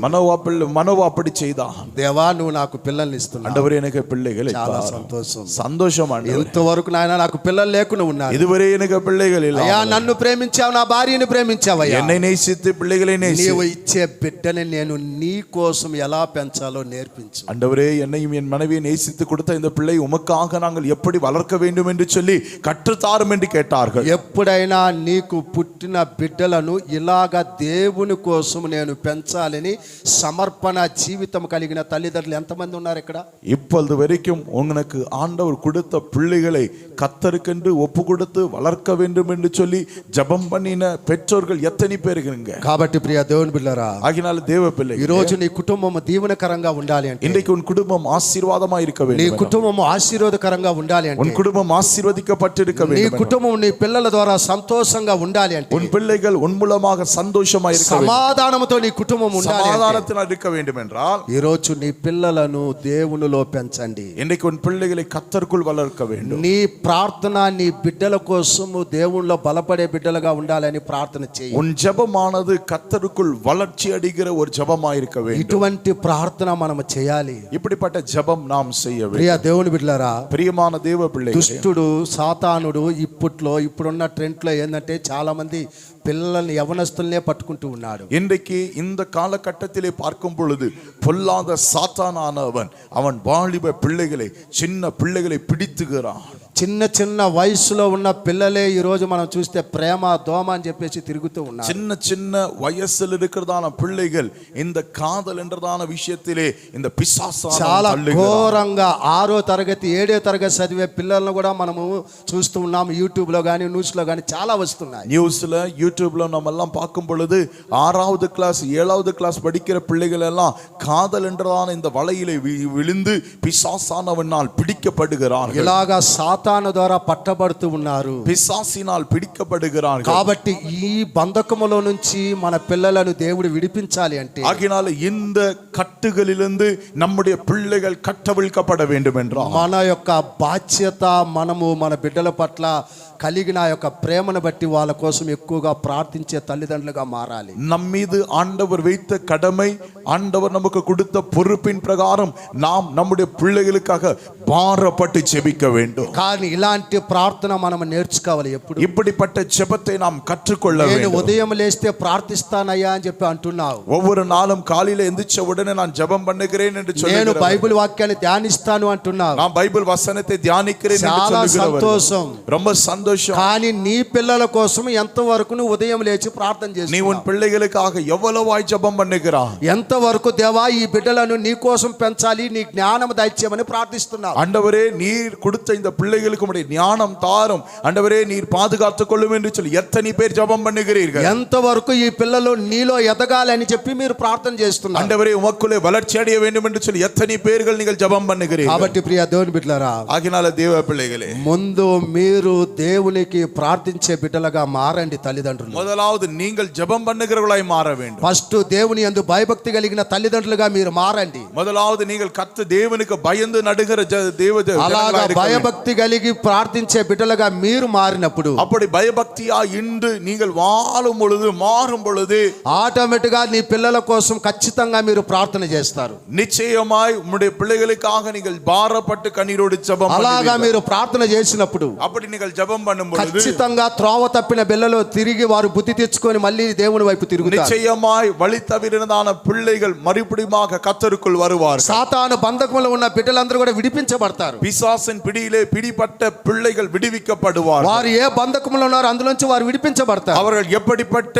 அந்த கட்டுகளினால் கட்டப்பட்டு இருக்கிறார்களோ அந்த கட்டானது அவிழ்க்கப்படும். అలాగా మీరు ప్రార్థించినప్పుడు, அப்படி நீங்கள் ஜெபம் பண்ணும் பொழுது మీరు మీ పిల్లలకి ఏమైతే చెప్తారో ఆ మాటలకు లోబడి వారు జీవిస్తారు. நீங்கள் எதை உங்கள் பிள்ளைகளுக்கு கற்றுக் கொடுக்கிறீர்களோ சொல்லுகிறீர்களோ அதன் கேட்டு அதன் கீழ்ப்படிந்து வாழ்வார்கள். ఇప్పటిదాకా మీరు అంటారు కదా, నా పిల్లలు నా మాటే వింటం లేదు అని என் பிள்ளைகள் என் பேச்சை கேட்க மாட்டேன் மாட்டாங்கன்னு சொன்னீங்கல்ல, ఈ రోజు నుంచి ఇలాగా ప్రార్థించేదిగా మార్చుకో నువ్వు. இன்றையிலிருந்து நீங்கள் இப்படி ஜெபம் பண்ண ஆரம்பிங்க. ఇది మీరు దేవుని దగ్గర అడగండి. இது நீங்க தேவனிடத்துல கேளுங்க. మనోహ దేవుని దగ్గర అడిగాడు. మనోవా దేవునిடத்துல கேட்டான். అయ్యా ఈ రోజు నాయన నీవు నాకు దయచేయబోతున్న బిడ్డ కోసం నేను ఎలాగా ప్రార్థించాలి? ஆண்டவரே இன்றைக்கு நீ தரப்போகிறதான அந்த பிள்ளையை நான் உமக்குள்ளே எப்படி வளர்க்க வேண்டும் என்று சொல்லி. పిల్లలు లేని వారు ఇక మీట దేవుడు మీకు గర్భఫలం ఇచ్చును గాక. பிள்ளைகள் இல்லாதவர்களுக்கு இன்றைக்கு ஆண்டவர் கர்ப்பத்தின் கனியை கொடுப்பாராக. ఆ గర్భఫలము కోసం మీరు ప్రార్థన చేయండి. அந்த கர்ப்பத்தின் கனிக்காக நீங்கள் ஜெபம் பண்ணுங்க. ఇచ్చిన బిడ్డల కోసం ఇక మీట మేము ఇలాగా ప్రార్థించాలనేది ఒక తీర్మానం చేసుకోండి. ஆண்டவரே நீர் கொடுக்க போகிற இந்த பிள்ளையை நான் எப்படி வளர்க்க வேண்டும் என்று ஜெபம் பண்ணுங்கள் నీ விசுவாசத்தோடு. బిడ్డలు ఎక్కడ ఉన్నా దూరంగా ఉన్నా దేవుని యొక్క దర్శనం వారిని దర్శిస్తది. நீங்க உங்களுடைய பிள்ளைகள் இங்கே இருந்தாலும் தூரத்தில் இருந்தாலும் நீங்கள் ஜெபம் பண்ணும் பொழுது தேவன் அவர்களை சந்திப்பார். దేవుడు ఖచ్చితంగా వారి పట్ల కార్యాలు జరిగిస్తాడు. தேவன் நிச்சயமாய் பெரிய காரியங்களை దేవుడు செய்வார். ఖచ్చితంగా వారి జీవితాలలో మార్పు కలిగిస్తారు. தேவனுடைய வாழ்க்கையிலே அற்புதங்களை దేవుడు செய்வார். ఖచ్చితంగా వాళ్ళ హృదయాలను మారుస్తారు. நிச்சயமாய் இருதயத்தை மாற்றுவார். వారు పాపపు కట్ల నుంచి విడిపించబడతారు. பாவ கட்டுகளிலிருந்து அவர்கள் సాతాను விடுவிக்கப்படுவார்கள். బంధకముల నుంచి వారు విడిపించబడతారు. பொல்லாத சாத்தானின் பிடியிலிருந்து అది விடுவிக்கப்படுவார்கள். నీకు నీ కుటుంబానికి క్షేమము కలిగిస్తుంది. உனக்கும் உன் குடும்பத்திற்கும் அது நன்மையாய் மாறும். అది నీకు నీ కుటుంబానికి దీవెనకరంగా ఉంటుంది. உனக்கும் உன் குடும்பத்திற்கு நன்மையாய் అది மாறும். నీకు నీ కుటుంబానికి ఆశీర్వాదకరంగా మారుతుంది. உனக்கும் உன் குடும்பத்திற்கு ஆசீர்வாதமாய் నీ மாறும். కుటుంబంతో కూడా కృపాక్షేమముతో సంతోషంగా ఉంటుంది. கிருபை தேவனுடைய கிருபையின் நன்மையாய் நிரப்பப்படும். నీ పిల్లలతోటి నువ్వు ఆనందంగా జీవిస్తావు. உன் பிள்ளைகள் ஆனந்தமாய் வளரும். ఇంతవరకు దుఃఖపడుతున్న తల్లిదండ్రులారా, இதுவரை துக்கப்பட்ட தாய் தகப்பன்மார்கள், ఇంతవరకు బాధపడుతున్న తల్లిదండ్రులారా, இதுவரை வேதனைப்பட்ட தகப்பன்மார்கள், ఈ రోజు మీ தாய்மார்களே, ప్రార్థన మార్చుకోండి. இன்றையிலிருந்து உன் ஜெபத்தை மாற்றிக்கொள். ఈ రోజు నీ ప్రార్థన దేవుని వైపు ఇలాగా ప్రార్థించేది నేర్చుకోండి. உன் ஜெபமானது தேவனை நோக்கி இப்படிப்பட்ட ஜெபம் பண்ண வேண்டும். ఇంకా మీరు వీలైతే முடிந்தால் ఇంకా మీరు వారి బెడ్ దగ్గరికి వెళ్ళి వాళ్ళ మీద చేతులుంచి కూడా ప్రార్థన చేయండి. அவங்க படுக்கும் பொழுதே தூங்கும் பொழுதே தலை மேல கையை வச்சு ஜெபம் பண்ணுங்க. అది ఇంకా గొప్ప కార్యాలు చేస్తుంది. அது என்ன பெரிய காரியம் செய்யும். రాత్రి వేళ సమయంలో వాళ్ళు నిద్రపోతున్నప్పుడు వాళ్ళ మీద చేతులుంచి ప్రార్థన చేయండి. இரவு நேரத்துல தூங்கும் பொழுது தலை மேல கையை வச்சு ஜெபம் பண்ணுங்க. వారికి వచ్చే చెడ్డ కలాపులు చెడ్డ ఆలోచనలు అన్ని కూడా దూరం అయిపోతాయి. அவர்களுக்கு வருகிறதான கெட்ட எண்ணங்கள் கெட்ட யோசனைகள் எல்லாம் விலகி போகும். వారి యొక్క సెల్ ఫోన్ లో పాపము చేస్తుంటే దాంట్లో వచ్చి దూరం అయిపోతారు. அந்த செல்போனிலே பாவத்தினால் பிடிப்பட்ட பாவத்திலிருந்து விடுதலை ఈ பெறுவார். రోజు తల్లిదండ్రులకు తెలియకుండా సెల్ ఫోన్ ద్వారా ఎన్నో పాపాలు చేస్తున్న యవనస్తులు మనం చూస్తూ ఉన్నాం. இன்றைக்கு தாய் தகப்பனுக்கு தெரியாமல் விரோதமாய் தேவனுக்கு விரோதமாய் செய்கிற பாவம் போன்ல அநேகம் இருக்கிறது. చిన్న పిల్లలు కూడా ఫోన్ల ద్వారా పాపాలు చేసేవారు ఎంతో మందిని చూస్తూ ఉన్నాం. சின்ன பிள்ளைகள் கூட போன்ல பாவம் செய்கிறதை பார்க்கிறோம். కాబట్టి వాటన్నిటిలోంచి దేవుడు విడిపించేదానికి ఇష్టపడుతూ ఉన్నాడు. அதிலெல்லாம் ஆண்டவர் விடுவிக்க வேண்டும் என்று தேவன் దేవుడు ఆ விரும்புகிறார். బంధకం నుంచి విడిపించాలని ఇష్టపడుతూ ఉన్నాడు. அந்த பந்தகத்திலிருந்து ஆண்டவர் விடுவிக்க வேண்டும் యెరెమీయాకి దేవుడు అదే చెప్పాడు. இன்றைக்கு ஆண்டவர் அதான் சொல்லுகிறார். యెరెమీయాకి దేవుడు అదే చెప్పాడు. எரேமியாவுக்கு ஆண்டவர் அதான் சொன்னார். నీవు చేసే ప్రార్థన నేను ఆలకిస్తాను. நீ செய்கிற ஜெபத்தை நான் கேட்கிறேன். నీవు చేసే ప్రార్థన నేను వింటాను. உன் விண்ணப்பத்தை செவி கொடுப்பேன். నీకున్న బంధకాల నుంచి నేను నిన్ను విడిపిస్తాను. உனக்கு இருக்கிறதான அடிமைத்தனத்திலிருந்து நான் உன்னை అదే விடுவிப்பேன். దేవుడు అంటూ ఉన్నాడు. அதே தேவன் சொல்லுகிறார். ఈ రోజు నీవు చేసే ప్రార్థన నేను వింటాను. இன்றைக்கு நீ செய்கிற ஜெபத்தை கேட்பேன். మనోహ ప్రార్థన ఆలకించినట్టు నీ ప్రార్థన ఆలకిస్తాను. மனோவா அவருடைய ஜெபத்தை கேட்டதை போல உன் ஜெபத்தை நான் கேட்பேன். యెరెమీయా ప్రార్థన ఆలకించినట్టు నీ ప్రార్థన నేను ఆలకిస్తాను. எரேமியாவுடைய ஜெபத்தை கேட்டதை போல உன் ஜெபத்தை నీ கேட்பேன். పట్ల నీ కుటుంబం పట్ల నేను కార్యాలు జరిగిస్తాను. உன் பட்சத்திலே உன் குடும்பத்தின் பட்சத்திலே நான் என் கிரியை நடிப்பிப்பேன். కాబట్టి ప్రియ దేవుని బిడ్డలారా, தேவ பிள்ளைகளே, ప్రార్థనకు ప్రాముఖ్యత ఇవ్వండి. ஜெபத்திற்கு நேரம் கொடுங்க. దేవుని మందిరానికి ప్రాముఖ్యత ఇవ్వండి. சபைக்கு நேரம் கொடுங்க. ఈ సమయం దొరికినప్పుడంతా దేవుణ్ణి ప్రార్థించేదానికి నేర్చుకోండి. நேரம் கிடைக்கும் போதெல்லாம் ஜெபம் பண்ணுங்க. సమయం ఉన్నప్పుడంతా దేవుని సన్నిధిలోకి వచ్చి ప్రార్థించేది నేర్చుకోండి. நேரம் இருக்கும் போதெல்லாம் தேவ சமூகத்தை நாடி ஜெபம் பண்ணுங்க. మీకు సమయం దొరికినప్పుడు ఎక్కడో పోయి ఎంజాయ్ చేసేదానికి చేయబాకు. நீங்க நேரம் கிடைக்கும் போது எங்கயாவது போய் என்ஜாய் பண்ண போகாதீங்க. మరి ఎక్కడైనా సమయం దొరికినప్పుడు ఈ రోజు ఆ పిల్లలు కూడా స్కూల్ లీవ్ కాబట్టి మనం ఆ పార్క్ పోదామా, ఇక్కడికి పోదామా, ఈ హోటల్ పోదామని చెప్పొద్దు. பிள்ளைகளுக்கு லீவ் இருக்குல்ல, இன்னைக்கு அந்த ஹோட்டல் போலாமா, அந்த பார்க் போலாமா, அங்க சுத்தி பார்க்கலாமான்னு நினைக்காத. అలా ఆ టైంలలో ఒకవేళ దేవుని సన్నిధిలో ప్రార్థన ఉంటే దేవుని సన్నిధికి రండి. அப்படிப்பட்ட நேரத்திலே நேரம் இருந்தால் கர்த்தருடைய சமூகத்தை சமூகத்தை நாடி ஜெபம் பண்ணுங்க. ఒకవేళ మీ ఇంట్లోనే కూర్చొని మీరు ఎక్కువగా ప్రార్థించండి, బైబిల్ వాక్యాన్ని ధ్యానించండి. நீங்க வீட்டிலே இருந்து வேத வசனத்தை தியானித்து ஜெபம் பண்ணுங்க. వాటికి సమయం ఇవ్వండి. நேரம் கொடுங்க கர்த்தருக்கு. అవి నీ పిల్లలను మార్చుద్ది. அப்பொழுது உன் பிள்ளைகள் ஆசீர்வதிக்கப்படுவார்கள். అప్పుడు నీ పిల్లలు దీవించబడతారు. அப்பொழுது உன் பிள்ளைகள் கர்த்தருக்குள் అప్పుడు నీ కుటుంబం ஆசீர்వதிக்கப்படுவார்கள். ఆశీర్వదించబడుతుంది. அப்பொழுது உன் குடும்பம் ஆசீர்வதிக்கப்படும். నేను నా ఇంటి వారు యెహోవానే సేవించుదామని యెహోషువ చెప్పినట్టు யெகோசுவா சொல்லுகிறதே போல நானும் என் வீட்டாருமோ கர்த்தரையே சேவிப்போம் என்று சொல்லுகிறான். కాబట్టి ఈ రోజు మనము మన ఇంటి వారు దేవుణ్ణి ప్రేమించాలి. இன்றைக்கு நாமும் நம்முடைய வீட்டாரும் குடும்பத்தில் உள்ள பிள்ளைகள் கர்த்தரை சேவிக்க வேண்டும். మొదటి స్థానము దేవుని మందిరానికి ఇవ్వండి. முதலாவது ஸ்தானம் கர்த்தருக்கு கொடுக்க வேண்டும். దేవుని ప్రార్థనకి ఇవ్వండి. ஜெபத்திற்கு இடம் கொடுங்க. దేవుని వాక్యానికి ఇవ్వండి. வசனத்திற்கு இடம் దేవుని கொடுங்க. పరిశుద్ధతలో జీవించేదానికి నేర్చుకోండి. பரிசுத்த ஜீவியத்திற்கு இடம் கொடுங்க. అది మీకు మీ కుటుంబానికి క్షేమం அது కలిగిస్తుంది. உனக்கும் உன் குடும்பத்திற்கு ஆசீர்வாதம் నీవు கொடுக்கும். ఎంత ప్రార్థన చేస్తావో எவ்வளவு ஜெபம் பண்ணினா అంత దీవెనలు నువ్వు పొందుకుంటావు. அவ்வளவு ஆசீர்வாதங்களை ఎంత பெற்றுக்கொள்வாய். ప్రార్థన చేస్తావో எவ்வளவு ஜெபம் பண்ணா అంత దేవునికి దగ్గర అవుతావు. దేవునికి ఎంత సమీపం నువ్వు ప్రార్థన చేస్తావో எவ்வளவு ஜெபம் பண்ணுகிறாய். అంత దేవుని సన్నిధి నువ్వు అనుభవిస్తావు. தேவ சமூகத்தை அனுபவிப்பாய். ఎంత ప్రార్థన చేస్తావో எவ்வளவு ஜெபம் பண்ணுகிறாயோ అంత ఆనందం నీ కుటుంబంలో அவ்வளவு ఉంటుంది. சந்தோஷம் குடும்பத்தில் ఎంత இருக்கும். ప్రార్థన నువ్వు చేస్తావో எவ்வளவு ஜெபம் பண்ணுகிறாயோ అన్ని చీకటి శక్తులు దూరం అయిపోతాయి. எல்லா இருளின் அந்தகாரம் விழுகும். ఎంత నువ్వు ప్రార్థన చేస్తావో எவ்வளவு ஜெபம் ఈ பண்ணுகிறாயோ శరీరంలో రోగాలన్నీ దూరం అయిపోతాయి. சரீரத்தில் வியாதி விலகும். ఎన్ని ప్రార్థనలు చేస్తావో எவ்வளவு ஜெபம் பண்ணுகிறாயோ అంతగా దేవుని కృప నీకుంటుంది. அவ்வளவாய் தேவனுடைய கிருபை உனக்கு కాబట్టి இருக்கும். ప్రార్థన అనేది చాలా గొప్ప ఆయుధం నీకు. அந்த ஜெபமானது பலத்த ஆயுதம். அது కాబట్టి దేవుని యొక్క ప్రార్థన దేవుని శక్తిని ఇస్తుంది. தேவனுடைய ஜெபம் நமக்கு பெரிய பலனை தருகிறது. దేవుని యొక్క శక్తిని నువ్వు పొందుకుంటావు. தேவனுடைய சத்துணவை நீ దేవుని యొక్క பெற்றுக்கொள்வாய். అభిషేకాన్ని నువ్వు தேவனுடைய పొందుకుంటావు. அபிஷேகத்தை దేవుని యొక్క பெற்றுக்கொள்வாய். సన్నిధిని నువ్వు అనుభవిస్తావు. தேவனுடைய பிரசன்னத்தை உணர்ந்து கொள்வாய். దేవాది దేవుని యొక్క కృప నిన్ను ఆవరిస్తూ ఉన్నది. தேவாதி தேவனுடைய கிருபை உன்னை ஆவரிக்கும். కాబట్టి ఇవన్నీ కూడా సాధ్యం ఎప్పుడు అవుతుందంటే இதெல்லாம் எப்பொழுது சாத்தியமாகும் నీవు என்றால் ఎప్పుడు ప్రార్థనకు ప్రాముఖ్యత நீ ఇస్తావో, எப்பொழுது ஜெபத்திற்கு பிராமுக்கியம் கொடுக்கிறாயோ, ఎప్పుడు దేవుని మందిరానికి నువ్వు ప్రాముఖ్యత எப்பொழுது ఇస్తావో, தேவ சபைக்கு தேவ சமூகத்திற்கு நீ இடம் கொடுக்கிறாயோ, దేవుని ఆరాధనకి ఎప్పుడైతే నువ్వు సమయం ఇస్తావో ஆராதனைக்கு இடம் கொடுக்கிறாயோ, అప్పుడు ఇవన్నీ జరుగుతాయి. இவையெல்லாம் நடக்கும் உன் కాబట్టి வாழ்க்கையிலே. దేవుని వాక్యం చెప్తూ ఉంది. தேவனுடைய வசனம் சொல்லுகிறது. దేవాది దేవుని వాక్యం చెప్తూ ఉంది. தேவாதி தேவனுடைய ఈ வசனம் రోజు నీ சொல்லுகிறது. కుటుంబంలో నీ పిల్లలు ప్రయోజనకరంగా ఉండాలి. இன்னைக்கு உன் குடும்பத்திலே உன் பிள்ளைகள் பிரயோஜனவர்களாய் மாற வேண்டும் నీ என்றால், కుటుంబంలో తల్లిదండ్రులకు ప్రయోజనకరంగా వారు ఉండాలి అంటే உன் பிள்ளைகள் பெற்றோர்களுக்கு தாய் தகப்பனுக்கு அவர்கள் பிரயோஜனவர்களாய் இருக்க నీ வேண்டும் என்றால், కుటుంబానికి ఒక మంచి పేరు తీసుకొని உன் రావాలి. குடும்பத்திற்கு நல்ல பெயரை உண்டாக வேண்டும் నీ என்றால், కుటుంబం పరలోక రాజ్యంలో ఉండాలి అంటే உன் பிள்ளைகள் உன் குடும்பமானது குடும்பம் முழுவதும் பரலோகத்திலே இருக்க வேண்டும் என்றால், తల్లిదండ్రులుగా మీరందరూ కూడా ప్రార్థన தாய் தகப்பனாக நீங்கள் ஜெபம் பண்ண வேண்டும். ఎక్కువగా ప్రార్థన చేయండి. அதிகமாக ஜெபம் பண்ண దేవుని வேண்டும். నామాన్ని మహిమపరచండి. தேவனுடைய நாமத்தை மகிமைப்படுத்த దేవునిలో வேண்டும். జీవించేదానికి ఎక్కువగా ఇష్టపడండి. கர்த்தருக்குள் ஜீவிப்பதற்கு அதிகமாக பிரயாசப்பட కానీ வேண்டும். ఈ రోజు మనం దానికి అవకాశం ఇవ్వట్లేదు. இன்றைக்கு அதுக்கு நாம் பிரயாசப்படவில்லை. సాతాను பொல்லாத சாத்தான், దెయ్యం పట్టినవాడు, பேய் பிடித்தவர்கள், ఆ దెయ్యం అంటుంది அந்த பேய் பிடிச்சது కదా. சொல்ல మనం ఇందాక చదువుకున్నాం. இப்படிக்கு படிச்சது சொல்லணும். లూకా సువార్త 8:30-31 చదివాము. லூக்கா எழுதின சுவிசேஷம் 8ஆம் அதிகாரம் 38ஆம் வசனத்திலே பார்க்கிறோம். 30-31 30-31ஆம் வசனம். చదవండి ఒకసారి ఆ మాటని. வாசிங்க இந்த வசனத்தை. ఆ. ఉమ్. ఉమ్. ఉమ్.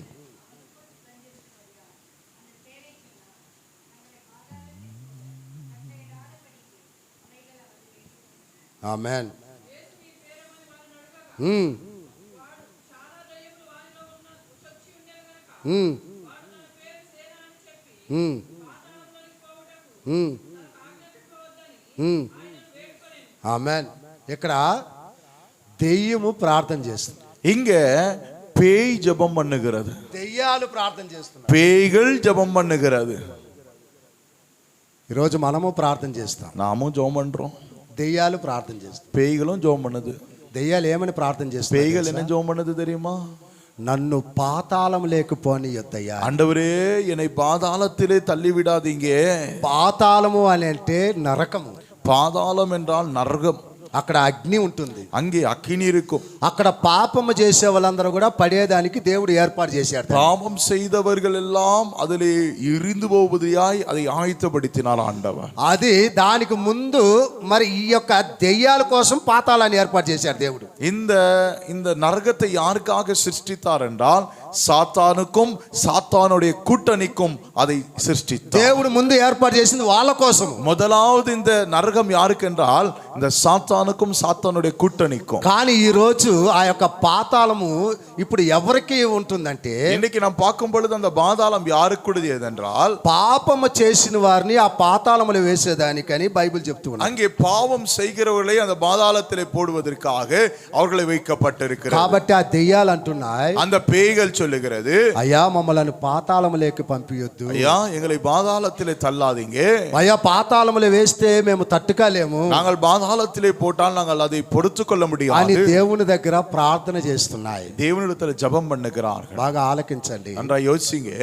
దెయ్యాలకి బాగా తెలుసు, பேய்க்கு நல்லா தெரியும் ఈయనకి ఎంత గొప్ప అధికారం ఉందంటే, இவருக்கு எவ்வளவு பெரிய அதிகாரம் உண்டு என்றா పాతాళములో వేసే అధికారము ఈయనకు ఉంది, பாதாளத்துல போற அதிகாரம் உண்டு, పాతాళం నుంచి తప్పించే అధికారం కూడా ఈయనకు ఉంది. பாதாளத்திலிருந்து தப்பிக்கிற அதிகாரம் கூட இவர் இடத்துல உண்டு. ఇప్పుడు దెయ్యాలకున్న జ్ఞానము మనకు కూడా లేదు, பேய்களுக்கு இருக்கிற ஞானம் நமக்கு இல்ல, దెయ్యాలకున్న భయం మనకు కూడా లేదు, பேய்களுக்கு இருக்கிற பயம் நமக்கு இல்ல. పాతాళానికి పంపియొద్దని ప్రార్థన చేస్తుంది. பாதாளத்திற்கு போடன்னு சொல்லி ஜெபம் பண்ணுது. ఈ రోజు నీవు దేవునికి ప్రార్థనకు దూరమయ్యి, இன்னைக்கு நீ தேவனிடத்திற்கு தூரமாய், నీవు దేవుని వాక్యానికి దూరమయ్యి, வசனத்திலிருந்து தூரமாய், దేవుని మందిరానికి దూరమయ్యి, தேவனுடைய ஆலயத்திலிருந்து தூரமாய், నీవు లోకానికి దగ్గరైనప్పుడు, உலகத்திற்கு நீ கிட்ட போகும் பொழுது నీవు పాతాళానికి పోకుండా పరలోకానికి ఎలా పోగలవు? நீ பாதாளத்திற்கு போகாமல் பரலோகத்துக்கு எப்படி போகலாம்? కాబట్టే ప్రియ దేవుని బిడ్డలారా, தேவ பிள்ளைகளே, ఈ రోజు ఈ పాతాళాన్ని నువ్వు తప్పించుకోవాలి అంటే, இந்த பாதாளத்திலிருந்து நீ தப்பித்துக் கொள்ள ఈ வேண்டும், నరకంలోంచి నువ్వు తప్పించుకోవాలి అంటే, இந்த நரகத்திலிருந்து தப்பித்துக் கொள்ள வேண்டும் నీకు என்றால் ప్రార్థనా జీవితం చాలా ప్రాముఖ్యం. உனக்கு ஜெப வாழ்க்கை முக்கியம். కానీ ఈ రోజు మనం ఏం చేస్తున్నాం? இன்னைக்கு நம்ம என்ன செய்யறோம்? బైబిల్లో ఒక ఆయన ప్రార్థన చేస్తున్నారు. பைபிள்ல ஒருவர் ஜெபம் பண்றாரு. ఏమని ప్రార్థన చేస్తున్నది? என்ன ஜெபம் பண்றாரு? నా ప్రాణమా, என் ஆத்துமாவே, తినుము, நீ புசித்து త్రాగుము, குடித்து సుఖించుము. நீ சுகமாயிரு. ఏం ప్రార్థన? ఈయన ప్రార్థన என்ன ஜெபம் தெரியுமா? నా ప్రాణమా, என் ஆத்துமாவே, తినుము, நீ நல்லா త్రాగుము, புசித்து நீ குடி, సుఖించుము. சுகமாயிரு. ఈ రోజు అనేకమైన క్రైస్తవ విశ్వాసులు చేసే ప్రార్థన ఇదే. அநேகருடைய கிறிஸ்துவ விசுவாச ஜெபங்கள் இப்படிதான் இருக்கிறது. అనేక మంది క్రైస్తవ జీవితంలో జీవించే జీవితం ఇదే. அநேகருடைய கிறிஸ்தவ வாழ்க்கை இப்படி இருக்கிறது. నేను ఏమి తినాలి, நான் என்ன புசிக்க నేను வேண்டும், ఏమి తాగాలి, நான் என்ன குடிக்க నేను வேண்டும், ఎలా సుఖించాలి, நான் எப்படி சுகமா నేను இருக்க ఎలా வேண்டும், ఎంజాయ్ చేయాలి, நான் எப்படி ఎంజాయ్ பண்ண నేను வேண்டும், ఎలాగా ఉండాలి, நான் எப்படி இருக்க வேண்டும், లోకముతో ఎలా இந்த జీవించాలి, உலகத்தில் எப்படி இருக்க வேண்டும், దీని కోసం నువ్వు ప్రయాసపడుతున్నావు, இதற்காக நீ பிரயாசப்படுகிறாய், దీని కోసమే నువ్వు జీవిస్తున్నావు. இதற்காக நீ జీవిத்துக் கொண்டிருக்கிறாய். అయ్యో నా దేవాది దేవుడు என் தேவாதி தேவன் నా కోసం ప్రాణం పెట్టాడే, இதற்காக அவன் ஜீவன் வைத்தான், నాకు రక్షణ ఇచ్చాడే, ரட்சனை கொடுத்தான், నా కోసం శరీరాన్ని చీల్చుకున్నాడే, இதற்காக சரீரத்தை నా கிழித்தான், కోసం రక్తము కార్చాడే. அவர் ரத்தம் சிந்தினார். ఈ రక్తము శరీరంలో పాల్గొనే నేను, இந்த ரத்தத்தை குடித்து இந்த சரீரத்தை புசிக்கிற நான் నా దేవుని కోసం ఎలా జీవిస్తున్నా, என் தேவனுக்கு நான் எப்படி வாழ்கிறேன், నా దేవుని కోసం ఎలాంటి ప్రాముఖ్యత ఇస్తున్నా, என் தேவனுக்கு நான் எப்படி నా பிராமுக்கியம், దేవునికి మొదటి స్థానం నేను ఎలా ఇస్తున్నా, நான் எப்படி என் தேவனுக்கு முதல் ஸ்தானத்தை கொடுக்கிறேன். ఎప్పుడైనా ఎలాంటి ప్రార్థన ఆలోచన ఎప్పుడైనా వచ్చిందా నీకు? இப்படிப்பட்ட ஒரு யோசனை வந்ததா? నేను ஜெபம் யோசனை. జీవించినంత కాలము நான் வாழ்கிற காலம் எல்லாம் ఏమి తినాలి, ఏమి త్రాగాలి, ఏమి సుఖించాలి, என்ன சாப்பிடணும், என்ன குடிக்கணும், எப்படி என்ஜாய் பண்ணணும். ఇప్పుడు వాణ్ణి దేవుడు ఏమంటున్నాడు? இப்போ ఆండவர் அவனை பார்த்து சொல்றாரு, ఒరే వెర్రివాడా, பைத்தியக்காரனே. బా, ఏం మాట అని తమిళ్లో, తమిళ్లో సూపర్గా ఉంది కదా మాట. பைத்தியக்காரனே, ఇంకా ఇంగ్లీష్లో ఫూల్ కదా, ఏ పైతకారనే, ఒరే వెర్రివాడా, பைத்தியக்காரனே, ఈ రాత్రి నీ ప్రాణము అడుగుచున్నారు అని చెప్పిండు. இந்த இரவு உன் பிராணனை கேட்டார்கள் என்று சொல்லுகிறார்கள். నేను అడిగినానని చెప్పలే దేవుడు, நான் கேட்டேன் என்று சொல்லவில்லை, నేను అడిగినానని చెప్పలేదు, நான் கேட்டேன் என்று నీ சொல்லவில்லை. ప్రాణం అడిగేదానికి అక్కడ సాతాను నిలబడుకొని ఉంది. உன் பிராணனை கேட்க பொல்லாத சாத்தான் அங்கே போராடுகிறான். సాతాను ఏమని అడుగుతుంది తెలిసినా? சாத்தான் என்ன கேட்கிறான் தெரியுமா? ఏం దేవుడా, ஆண்டவரே, ఇదిగో వీళ్ళు నువ్వు బతికించావు, இவனை இந்த உலகத்துல பிறக்க செய்தீங்க, ఇదిగో వీళ్ళకి ఆశీర్వాదం ఇచ్చావు, இவனுக்கு ஆசீர்வாதத்தை கொடுத்தீங்க, అయ్యా వీళ్ళని అన్ని చేశావు, எல்லா நன்மைகளையும் செய்தீங்க, కానీ నీ మందిరానికి వస్తున్నారు, இவன் சர்ச்சுக்கு வரான், మరి పోతున్నారు, போறான் திரும்பி, కానీ నీ ప్రార్థనకి నీ ఆత్మీయ జీవితానికి దూరంగా ఉన్నారు. ஆனா இவனும் ஜப வாழ்க்கை இல்ல இவனுக்கு, உங்ககிட்ட இந்த தூரமா இருக்கிறான். కాబట్టి ఈ బ్యాచ్ నా బ్యాచ్ కాబట్టి இந்த ஆகினால இந்த பேட்ச் என்னுடைய பேட்ச், இவன் என்னுடைய கூட்டணி, இவன் కాబట్టి వీళ్ళు నాకు ఇచ్చేసేయ్, இவனை இந்த இந்த இந்த பிராணன் எனக்கு கொடு, వీళ్ళు నాకు ఇచ్చేసేయ్, இவனை எனக்கு கொடு. ఈ రోజు ప్రియ దేవుని బిడ్డలారా, இன்னைக்கு தேவ பிள்ளைகள் ఈ రోజు దేవునికి ప్రాముఖ్యత ఇవ్వకుండా, இன்னைக்கு தேவனுக்கு இடம் கொடுக்காமல், దేవుని వాక్యానికి ప్రాముఖ్యత ఇవ్వకుండా, தேவனுடைய வசனத்திற்கு இடம் దేవుని கொடுக்காமல், మందిరానికి ప్రాముఖ్యత ఇవ్వకుండా, தேவனுடைய சமூகத்திற்கு இடம் దేవునితో கொடுக்காமல், నీ సహవాసం లేకపోతే தேவனோடு கூட சகவாசம் ఈ இல்லாமல் రోజు నీ ప్రాణాన్ని సాతానికి ఇమ్మని అడుగుతుంది. இன்னைக்கு பொல்லாத சாத்தான் உன் பிராணனை எடுக்க வேண்டும் என்று சொல்ல அவன் விரும்புகிறான். నిన్ను దేవునికి కాకుండా దానికి కావాలని అడుగుతూ ఉన్నది. இது இந்த ஆத்மா தேவனிடத்தில் போய் சேராதபடிக்கு இந்த ஆத்மா எனக்கு வேண்டும் என்று போராடுகிறான். ఆలోచించు, யோசித்துப்பா. ఈ పనికి మనలోని ప్రార్థన ఎలా ఉంది? உன்னுடைய ஜெபம் இந்த பிரயோஜனம் இல்லாத இந்த மடனுடைய ஜெபம் எப்படி இருக்கிறது? దేవా నాకు ఎంత ఇచ్చినందుకు, దేవా నిన్ను స్తుతిస్తాను, నా ప్రాణమా నిన్ను నేను స్తుతిస్తానని చెప్పేదానికి బదులుగా, என் ஆத்மாவே நீ புசித்து குடித்து தேவனை ஸ்தோத்திரம் பண்ணு என்று சொல்வதை விட, మరి దేవాది దేవుని నామాన్ని మహిమపరిచేదానికి బదులుగా ఈడేమంటుండు, తినుము తాగుము సుఖించుమంటూ ఉన్నాడు. இங்கே தன்னுடைய ஆத்மாவோடு கூட சொல்லுகிறான், என் ஆத்மாவே நீ புசித்து குடித்து நீ சந்தோஷமாய். కానీ అదే దావీదు ఏమని ప్రార్థన దావీదు என்ன சொல்லுகிறான்? నా ప్రాణమా, என் ஆத்மாவே ఆయన చేసిన ఉపకారములో దేనిని அவர் செய்த உபகாரங்களை ஒன்றும் மறவாதே. ఈ ప్రార్థన ఎలా ఉంది, ఆ ప్రార్థన ఎలా ఉంది? இந்த ஜெபம் எப்படி இருக்கிறது, இந்த ஜெபம் எப்படி இருக்கிறது? ఆలోచించండి ప్రియ. யோசித்து பாருங்க.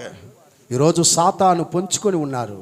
இன்றைக்கு சாத்தான் வஞ்சிக்கிறான் నీ ప్రాణం అడిగేదానికి, உன் பிராணனை கேட்டு తన యొక్క గుంపులో నిన్ను చేర్చుకునేదానికి, தன்னுடைய கூட்டணியை கூட சேர்த்துக்கொள்ள. ఆ గుంపులో నువ్వు చేరావంటే, அந்த கூட்டணியில நீ இருந்தா నీవు పాతాళానికి తప్ప పరలోకానికి పోయే అవకాశం లేదు నీకు. நீ பாதாளத்திற்கு போவாயானால் பரலோகத்திற்கு போக மாட்டாய். కాబట్టి ప్రియ దేవుని బిడ్డలారా, ஆகினாலே కాబట్టి దేవుడు, ఆ దేవాది దేవుడు, தேவாதி தேவன் ఈ రోజు சொல்கிறார், సాతానికి నీకు మధ్యవర్తిగా ఉండి, இன்றைக்கு பிசாசுக்கும் உனக்கும் நடுவிலே அவர் இருந்து, ఇంకా దేవుడు నిన్ను ప్రేమించి, இன்னும் தேவன் உன்னை நேசித்து, ఇంకా దేవుడు నిన్ను ప్రేమిస్తానే ఉన్నాడు இன்னும் కాబట్టి, தேவன் உன்னை நேசித்துக் கொண்டே இருக்கிறார். ఆ ప్రేమిస్తూ ఉన్నాడు కాబట్టే ఈ రోజు దేవుడు దేవుని వాక్యముతో నీతో మాట్లాడుతూ ఉన్నాడు. தேவன் இன்றைக்கு உன்னை நேசித்துக் கொண்டு இருக்கிறபடியால் தான் உன்னோடு கூட வசனத்தின் மூலமாய் பேசுகிறார். ఆ సాతానికి నీ ప్రాణాన్నో నీ జీవితాన్ని అప్పగించకూడదు అనే దానికోసమే దేవుడు నీతో మాట్లాడుతూ ఉన్నాడు. அந்த சாத்தானுடைய கையிலே இந்த ஆத்மா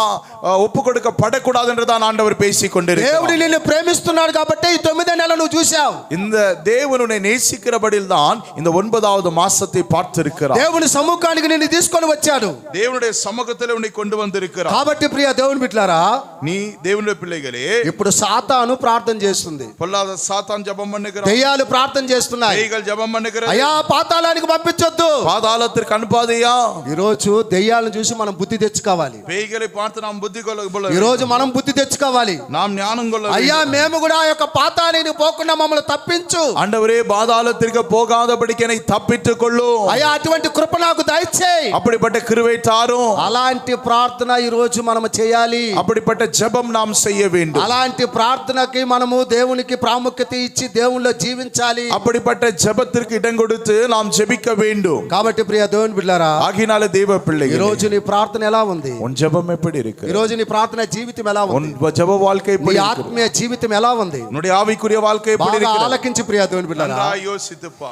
నీ చదువు నిన్ను పాతాళ నుంచి తప్పించలేదు, உன்னுடைய படிப்பு பாதாளத்திலிருந்து தப்பிக்க నీ செய்யாது. పనికిమాలిన జ్ఞానము నిన్ను పాతాళ నుంచి తప్పించలేదు, உனக்கு பிரயோஜனமற்றதான ஞானமானது உன்னை பாதாளத்திலிருந்து నీ தப்பிக்க கொள்ளாது. డబ్బు నిన్ను పాతాళ నుంచి తప్పించలేదు, உன் பணம் பாதாளத்திலிருந்து தப்பித்துக் கொள்ள నీ முடியாது. ఉద్యోగము నిన్ను పాతాళ నుంచి తప్పించలేదు, உன்னுடைய உத்தியோகம் பாதாளத்திலிருந்து தப்பித்துக் கொள்ள నీ செய்யாது. టాలెంట్ నీ పాతాళ నుంచి తప్పించలేదు. உன்னுடைய டேலண்ட் உன்னை பாதாளத்திலிருந்து தப்பித்துக் கொள்ள செய்யாது. కాబట్టి ప్రియ దేవుని బిడ్డలారా, தேவ பிள்ளைகளே, నీ జ్ఞానము పెంట కుప్పతో సమానమని దేవుడు అన్నాడు. தேவனுடைய வசனம் சொல்லுகிறது நம்முடைய ஞானம் குப்பைக்கு சமானம். దేవుని వాక్యం చెప్తున్న మాట தேவனுடைய வசனம் சொல்லுகிறது. అర్థమైందా ప్రియ దేవుని புரியுதா బిడ్డలారా? உங்களுக்கு? ఈ రోజు దైవ జ్ఞానము పొందుకోవాలా నువ్వు? இன்னைக்கு தேவனுடைய ஞானத்தை பெற்றுக்கொள்ள ఆ வேண்டும். జ్ఞానం ఎక్కడి నుంచి వస్తుందంటే அந்த ஞானம் எங்கிருந்து வருகிறது? దేవుని వాక్యముల నుంచి వస్తుంది, தேவனுடைய வசனத்திலிருந்து దేవుని வருகிறது. ప్రార్థనలో నుంచి వస్తుంది, జపத்திலிருந்து வருகிறது. ఆత్మీయ జీవితంలో వస్తుంది, ஆவிக்குரிய வாழ்க்கையில దేవునితో జీవిస్తే వస్తుంది, தேவனோடு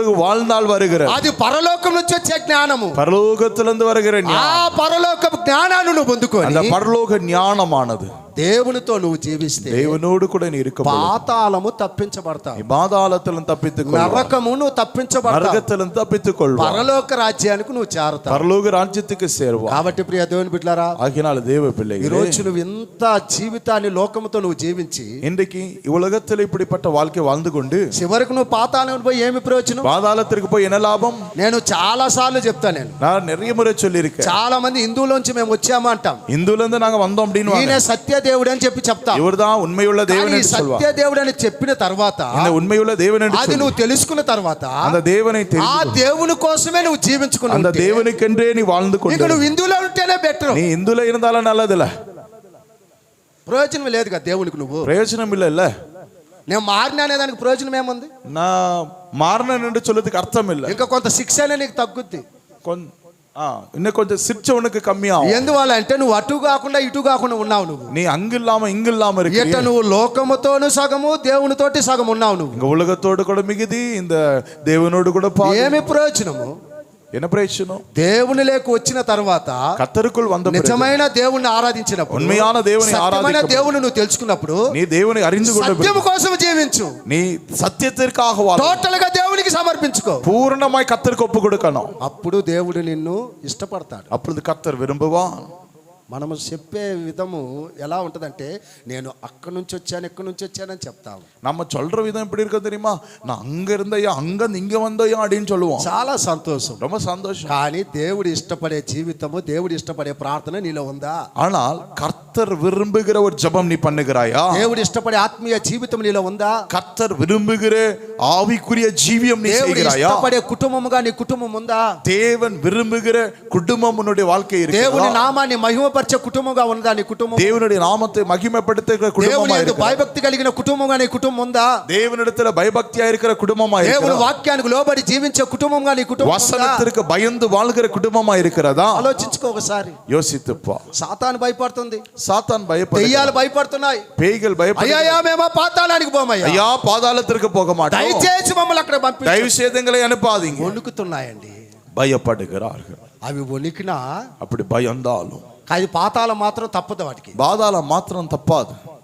అర్థమైందా ప్రియదేవుని? புரியுதா உங்களுக்கு? కాబట్టి ఈరోజు இன்னைக்கு దెయ్యాలకు లేని అవకాశాన్ని దేవుడు మనకిచ్చాడు. ఇప్పుడు பேய்களுக்கு கொடுக்காத ஒரு சந்தர்ப்பத்தை ஆண்டவர் எனக்கு கொடுத்திருக்கிறார். దెయ్యాలకు లేని ఒక గొప్ప అవకాశాన్ని దేవుడు మనకిచ్చాడు. பேய்களுக்கு இல்லாத ஒரு ஸ்லாக்கியம் ஆண்டவர் ఈ கொடுத்திருக்கிறார். రోజు పాతాళాన్ని నుంచి తప్పించి పరలోకానికి తీసుకుపోయే శక్తి కలిగిన దేవుణ్ణి మనం ఆరాధిస్తూ ఉన్నాం. பாதாளத்திலிருந்து தப்பித்து கொண்டு பரலோகத்திற்கு கொண்டு போகிற தேவனை ஆராதிக்கிறோம். ఆ దేవుని సన్నిధికే మనం వచ్చాము. அந்த தேவ சமூகத்திலே ఆ வந்திருக்கிறோம். దేవుడే ఈ రోజు మనతో அந்த మాట్లాడుతున్నాడు. தேவன் தான் நம்மோடு கூட பேசி ఆ దేవుడే ఈ கொண்டிருக்கிறார். రోజు మనల్ని ప్రేమిస్తూ ఉన్నాడు. அந்த தேவன் தான் நம்மோடு கூட அவர் பேசி మనల్ని ప్రేమిస్తూ கொண்டிருக்கிறார். ఉన్నాడు కాబట్టి நம்மை நேசிக்கிறபடி ఆ సాతానికి మనకి మధ్యవర్తిగా ఉండి நமக்கும் பிசாசுக்கும் அவர் மத்தியஸ்தரனாய் ఈ இருந்து ప్రాణాన్ని దేవుడు ఆ సాతాను నుంచి విడిపించి இந்த பிராணனை இந்த பிசாசிலிருந்து விடுவித்து ఆయనతో జీవించేదానికి దేవుడు ఇష్టపడుతున్నాడు. அவரோடு கூட வாழ்வதற்காக தேவன் கிருபை அருளுகிறார். కాబట్టి ప్రియ దేవుని బిడ్డలారా, பிரியமான தேவச்சனே, ఈ రోజు దేవునితో జీవించేదానికి నువ్వు ఇష్టపడితే தேவனோடு கூட நீ வாழ்வதற்கு நீ இஷ்டப்பட்டால் నువ్వు పాతాళాన్ని తప్పించుకుంటావు, நீ பாதாளத்திலும் தப்பித்துக் నీవు கொள்வாய், నరకాన్ని తప్పించుకుంటావు, நரகத்தை தப்பித்துக் கொள்வாய், దేవునితో నువ్వు ఉంటావు. தேவனோடு கூட இருப்பாய். కాబట్టి ఈ రోజు இன்றைக்கு నీవు చేయవలసిన ప్రార్థన, நீ செய்ய வேண்டிய ஜெபம், ముందు నిన్ను నువ్వు ఆత్మీయతలో బలపరుచుకుంటూ உன்னை நீ ஆவிக்குரிய வாழ்க்கையில பலப்படுத்திக் கொண்டு ఇచ్చిన పిల్లల కోసము భారము కలిగి ప్రార్థన చేయి. உனக்கு கொடுக்கப்பட்ட பிள்ளைகளுக்கு பாரப்பட்டு ஜெபிக்க வேண்டும். ఆ ప్రార్థనతోటే పాపము లేకుండా పరిశుద్ధంగా జీవించు. அந்த ஜெபத்தின் மூலமாகத்தான் పాపమిల్లాத పరిశుద్ధ జీవియం పిల్లలు అటువంటి வாழ்வார்கள். పరిశుద్ధమైన జీవితముతో దేవునితో నువ్వు ఉన్నప్పుడు పాతాళము తప్పించబడి పరలోక రాజ్యము దేవుడు నీకు అనుగ్రహించడానికి ఇష్టపడతాడు. அப்படிப்பட்ட வாழ்க்கையிலிருந்து பாதாளத்திலும் தப்பித்து பரலோக ஜீவியம் செய்யறதுக்கு ஆண்டவர் கிருபை ఈ செய்வார். రోజు నీకు ఇచ్చిన పిల్లలు పాతాళానికి పోకూడదని దేవుడు ఇష్టపడుతున్నాడు. இன்னைக்கு நீயும் உனக்கு கொடுக்கப்பட்ட பிள்ளைகள் பாதாளத்திற்கு போக கூடாது என்று கர்த்தர் விரும்புகிறார். కాబట్టే దేవుడు ఇష్టపడి ప్రేమించి నీతో మాట్లాడుతూ ఉన్నాడు. அதற்காகத்தான் தேவன் விரும்பி உன்னோடு கூட நேசித்து இன்றைக்கு உன்னிடத்துல பேசி கொண்டிருக்கிறார். ఎందువల్లంటే సాతాను పర్ఫెక్ట్ గా కాచుకొని ఉన్నాడు. பிசாசானவன் காத்து கொண்டிருக்கிறான். ఈ వ్యక్తిని నాకు ఇచ్చేసే అంటున్నాడు. இந்த ஆத்மாவை எனக்கு கொடுங்க. ఈ వ్యక్తి నీతో జీవించటం లేదు. இந்த மனுஷன் உன் கூட வாழலப்பா. ఇది నాకు సొంతము. எனக்கு கொடுங்க అని చెప్పి సాతాను డైరెక్ట్ గా దేవుని దగ్గర అడుగుతూ ఉన్నాడు. பொல்லாத சாத்தான் கேட்கிறான். ఆ లిస్ట్ లో నువ్వు ఉన్నావేమో పరీక్షించుకో ఈ அந்த రోజు. லிஸ்ட்ல நீ இருக்கிறாயா? சோதித்துப்பா. అలాగుంటే ఈ రోజు సరి చేసుకో. அப்படி இருந்தால் நீ சரிப்படுத்திக்கொள். అలాగా ఉంటే ఈ రోజు జీవితాన్ని உன் మార్చుకో. வாழ்க்கையை மாற்றிக்கொள். ఈ రోజు నీ ప్రార్థన విధానాన్ని మార్చుకో. உன் ஜெபத்தின் விதானத்தை నీ மாற்றிக்கொள். ఆత్మీయ జీవితాన్ని మార్చుకో. ஆவிக்குரிய வாழ்க்கையை மாற்றிக்கொள். ప్రభువుకు సమర్పించుకో. ஆண்டவருக்கு ஒப்புக்கொடு. ప్రభు దగ్గర క్షమాపణ కోరు. ஆண்டவரிடத்துல மன்னிப்பு கேள். నెహెమియా ప్రభు దగ్గర ప్రార్థించాడు. நெகேமியா ஜெபம் ఆ பண்ணினான். యొక్క యెరూషలేము ప్రాకారాలన్నీ కూడా కూలిపోతే, எருசலேம் பட்டணமெல்லாம் கீழே தாழ ఆ యొక్క விழுந்து మందిరం బూజు పట్టిపోతే, அந்த ஆலயமானது பழுதற்று ఆ போயிற்று. యొక్క మందిరం పాడైపోతే, அது கெட்டு போயிருந்தது. ఆ యొక్క దేవుని సన్నిధికి వచ్చి, தேவ சமூகத்திலே வந்து దేవా మందిరం పాడైందని కాదు, ஆண்டவரே ஆலயம் பாழடைந்தது என்று சொல்லி, ప్రాకారపు గోడలు పడిపోయినాయని కాదు, ஆண்டவரே எருசலேம் மதில் சுவர்கள் விழுந்து ఈ போயிற்று என்று அல்ல. ప్రాకారపు గోడలు పడేదానికి కారణం నేనేనయ్యా. ஆண்டவரே இந்த எருசலேமுடைய மதில் சுவர்கள் கீழே விழுவதற்கு காரணம் நான் ఈ தான். మందిరం పాడేదానికి కారణం నేనేనయ్యా. ஆலயம் பாழடைவதற்கு காரணம் நான் தான். నా పాపమే కారణం. என் பாவம் தான் அது నా காரணம். పితరులే పాపమే కారణం. என்னுடைய மூதாட்டிகள் தான் నా காரணம். ఇశ్రాయేలే పాపం యొక్క కారణం. இஸ்ரவேல் ஜனத்தாருடைய பாவம் தான் காரணம். దేవుని సన్నిధిలో ప్రార్థించాడు. தேவ சமூகத்திலே ஜெபம் பண்ணினா, అప్పుడు దేవుడు ఆ ప్రార్థన విన్నాడు. அப்போது அந்த ஜெபத்தை கேட்டு వెంటనే రాజు ఇలాగా బల్లారాధన తీసుకుందానికి వచ్చాడు రాజు. இப்படி திருவிருந்திலே அவன் வரவதற்கு இந்த ராஜா வந்தான். ఇప్పుడు ఈ యొక్క బల్లారాధనలో ద్రాక్షారసం తీసుకొని, ఈ రక్తాన్ని తీసుకొని ఎలాగైతే ఇక్కడ నిలబడి పంచి పెడతామో అలాగనే అటువంటి ఉద్యోగం చేసేవాడే నెహెమియా. இந்த திராட்சரசத்தை எப்படி கொண்டு வந்து உங்களிடத்தில் நாங்கள் பரிமாறுகிறோமோ அப்படி அந்த காலத்திலே அவன் திராட்சரசத்தை வாத்துகிறவனாய் அவன் பானபாத்திரக்காரனாய் இருக்கிறான். అప్పుడు రాజు తన ముఖాన్ని చూస్తూ ఉన్నాడు. ராஜா அவனுடைய முகத்தை பார்க்கிறார். ముఖంలో ఒక విచారం కనిపిస్తుంది. முகத்திலே ஒரு వ్యసనం காணப்படுகிறது. ముఖంలో ఒక బాధ కనిపిస్తుంది. முகத்திலே ஒரு வேதனை ఒక காணப்பட்டது. దుఃఖం కనిపిస్తుంది. ஒரு துக்கம் காணப்பட்டது. వెంటనే రాజు అడుగుతూ ఉన్నాడు. முகத்தை பார்த்து ராஜா கேட்கிறான், எரேமியா, ఇంతవరకు నీ ముఖం ఇలాగా లేదే, இதுவரை உன் முகத்தை நான் இப்படி ఎందుకు ఈ காணவில்லையே, రోజు బాధగా నువ్వు ఉన్నావంటే, ஏன் இப்படி வேதனைப்படுகிறாய்? వెంటనే ఆయన చెప్పిన మాట, அவன் சொன்னா, అయ్యా నాకు ఈ కష్టం ఉంది, ఈ బాధ ఉందని చెప్పలేదు. ஐயா எனக்கு இந்த கஷ்டம் இருக்கு, இந்த வேதனை இருக்கல்ல, నా యెరూషలేము ప్రాకారము కూలిపోయిందయ్యా. ஆண்டவரே என்னுடைய எருசலேமுடைய மதில் சுவர்கள் கீழே అయ్యా నా விழுத்தப்பட்டிருக்கிறது. మందిరం పాడైపోయిందయ్యా. என்னுடைய ఆలయం నా பாழடைந்திருக்கிறது. మందిరం పాడైపోతే నేను ఎలా సంతోషంగా ఉండగలను? ஆண்டவரே பாழடைந்திருக்கிறதையா என் சபை, எப்படி நான் నా சந்தோஷமா యెరూషలేము இருக்கலாம்? ప్రాకారపు గోడలు పడిపోతే నేను ఎలాగా ఆనందంగా ఉండగలను? எருசலேம் மதில் சுவர்கள் விழுத்தப்பட்டிருக்கிறதே, நான் எப்படி சந்தோஷமா இருக்க ప్రియ முடியும்? దేవుని జనాంగమా, பிரியமான தேவனுடைய பிள்ளைகளே, ఈ రోజు దేవుని ఆలయం అనే నీ హృదయం పాడైపోతే నువ్వు ఎలాగా సంతోషంగా ఉండగలవు? தேவனுடைய ஆலயம் என்று சொன்னதான உன்னுடைய இருதயம் கெட்டு போயிருந்தால் எப்படி சந்தோஷமா இருப்பாய்? దేవుని యొక్క మందిరం అనే నీ హృదయం పాడైపోతే ఎలాగా నువ్వు ఆనందంగా ఉండగలవు? தேவனுடைய ஆலயம் என்று சொல்லப்படுகிறதானே உன்னுடைய இருதயம் கெட்டு போயிருந்தால் எப்படி சந்தோஷமா இருக்கிறாய்? కాబట్టి ఈ రోజు యొక్క హృదయం బాగుపడాలంటే, ఆనందపడాలంటే, సంతోషపడాలి అంటే, இன்றைக்கு இந்த இருதயம் சீர்திருத்தப்பட வேண்டும், சரி செய்யப்பட வேண்டும் என்றால், నీవున్న సంఘము బాగుపడాలి అంటే, உன் சபை சீர்திருத்தப்பட வேண்டும் என்றால், నీవు బల్లలో పాల్గొనే ముందు ఈరోజు ఏ పాపముతో నువ్వు ఉన్నావో ఆ పాపాన్ని దేవుని సన్నిధిలో ఒప్పుకో. இன்றைக்கு கர்த்தருடைய திருவிருந்திலே பங்கெடுப்பதற்கு முன்பதாகவே நீ தேவ சமூகத்திலே உன்னை ஒப்பு கொடுத்து உன் பாவத்தை அறிக்கையிட்டு ஜெபம் பண்ணு. నెహెమియా దేవుని సన్నిధిలోకి వచ్చి తన పాపాన్ని நெகேமியா ఒప్పుకున్నాడు. கர்த்தருடைய சமூகத்துல வந்து பாவத்தை ஒற்றுக்கொண்டான். ఈ రోజు నా కుటుంబం నాయన సంతోషంగా లేని దానికి కారణము నా పాపమేమో. இன்றைக்கு நான் என் குடும்பத்திலே சந்தோஷம் இல்லாத காரணம் என் பாவம் தானே. అయ్యా ఈ కుటుంబ యజమానుడిగా నేను చేసే పాపాన్ని బట్టి నా కుటుంబం సంతోషంగా లేదేమో. நான் செய்கிற பாவத்தின் நிமித்தம் என் குடும்பத்தின் மீது இந்த சாபம் இருக்கிறது என்று சொல்லி, అయ్యా ఈ కుటుంబ యజమానురాలుగా నేను చేసే పాపానేమో నా కుటుంబానికి సంతోషం లేదు. ஆண்டவரே நான் இந்த குடும்பத்தின் எஜமானாய் காணப்பட்டு, ஆண்டவரே இந்த குடும்பத்திற்கு நான் பாவம் செய்திருக்கிறபடியா இந்த குடும்பத்திலே சந்தோஷம் இல்லை. అయ్యా నా బిడ్డల యొక్క పాపాన్ని బట్టి నా కుటుంబంలో సంతోషం లేదు. என் பிள்ளைகளுடைய பாவத்தின் நிமித்தம் சந்தோஷம் இல்லை. కాబట్టి నాయన ఈ రోజు నా పాప పాపాన్ని క్షమించు. என் பாவத்தை மன்னிங்க. అయ్యా నా భార్య పాపాన్ని క్షమించు. என் மனைவி பாவத்தை నా மன்னிங்க. పిల్లల పాపాన్ని క్షమించు. பிள்ளைகள் பாவத்தை மன்னிங்க. నా కుటుంబంలో ఉన్న పాపాన్ని క్షమించు నాయనా. குடும்பத்துடைய பாவத்தை மன்னிங்க. అయ్యా మా జీవితాన్ని మార్చు నాయనా. என் வாழ்க்கை மாற்றுங்க. అలాగా ప్రభు దగ్గర నువ్వు ఒప్పుకుంటే என்று கர்த்தரிடத்தில் கேட்டான். నెహెమ్యా పాపాన్ని క్షమించిన దేవుడు. நெகேமியாவுடைய பாவத்தை கேட்ட ஆண்டவர், பாவத்தை மன்னித்த ஆண்டவர், నెహెమ్యా ప్రార్థన విన్న దేవుడు. ஜெபத்தை கேட்ட ఈ ஆண்டவர் రోజు నీ పాపాన్ని దేవుడు క్షమించడానికి இன்றைக்கு உன் ఇష్టపడుతున్నాడు. பாவத்தை மன்னிக்க வல்லவராய் నీ ప్రార్థన వినేదానికి దేవుడు ఇష్టపడుతున్నాడు. ஜெபத்தை கேட்கிற வல்லவராய் ఆ యొక్క మందిరము పాడైన మందిరాన్ని రాజు గారు చెప్పారు. கெட்டு போன அந்த பாலடைந்த ஆலயத்தை குறித்து రాజు భార్య చెప్పారు. ராஜாவே சொன்னான், దిగులు పడద్దయ్యా, நீ கலங்காதே, నీ మందిరము తిరిగి కట్టబడేదానికి ఎంత కావాలో అంత నేను నీకు ఇస్తాను. உன் ஆலயம் கட்டப்படுவதற்கு எவ்வளவு வேணுமா நான் தர உனக்கு. ఈరోజు అదే రాజ్యాది రావచ్చు యోధా సుతిగోప సింహమైన దేవాది దేవుడు ఈ రోజు నీకు చెప్తున్న మాట అదే. இன்றைக்கு அதே ராஜாதி ராஜன் யூதா கோத்திரத்தின் சிங்கமாய் காணப்படுகிறதான யூத கோத்திரத்தின் சிங்கமனை பார்த்து சொல்லுகிறார், నీ కుటుంబము పడిపోయిన స్థితిలో ఉన్నదా? உன் குடும்பம் விழுந்து போன நிலைமையில இருக்கிறதா? నీ యొక్క కుటుంబము పాడైన పని స్థితిలో ఉన్నదా? உன் குடும்பம் கெட்டு போன நிலைமையில నీ இருக்கிறதா? కుటుంబాన్ని దేవుడు తిరిగి కట్టాలని ఇష్టపడుతూ ఉన్నాడు. குடும்பத்தை மறுபடியும் கட்ட கிருபை నీ செய்கிறார். కుటుంబాన్ని దేవుడు మళ్ళీ దీవించాలని உன் ఇష్టపడుతూ குடும்பத்தை ஆசீర్వதிக்க வேண்டும் என்று ఇది விரும்புகிறார். ఎప్పుడు జరుగుతుందో తెలుసునా? இது எப்பொழுது நடக்கும்? దేవుని సన్నిధికి వచ్చిన నీవు தேவ சமூகத்துல வந்த நீ నీ పాపాన్ని ఇప్పుడు ఒప్పుకోయడా? உன் பாவத்தை ஒற்றுக்கொள். నీ పాపాన్ని ఒప్పుకోయడా? உன் பாவத்தை அறிக்கையிடு. నీ హృదయ అంతరంగాన్ని ఎరిగిన దేవుడు ఆయన. உன் இருதயத்தை அறிந்த ஆண்டவர். నీ హృదయ అంతరంగాన్ని ఎరిగిన దేవుడు ఆయన. இருதயத்தை నీవు ఎవరినైనా మోసం చేయొచ్చు, நீ யாரை ஆணையிலும் మోసం పడతావు. దేవుని నువ్వు మోసం చేయలేవు. தேவனை மோசம் ఈ రోజు నీ కుటుంబంలో సమాధానం లేదంటే కారణం నువ్వే. இன்றைக்கு உன் குடும்பத்திலே சமாதானம் ఈ రోజు నీ కుటుంబంలో సంతోషం లేదంటే కారణం నువ్వే.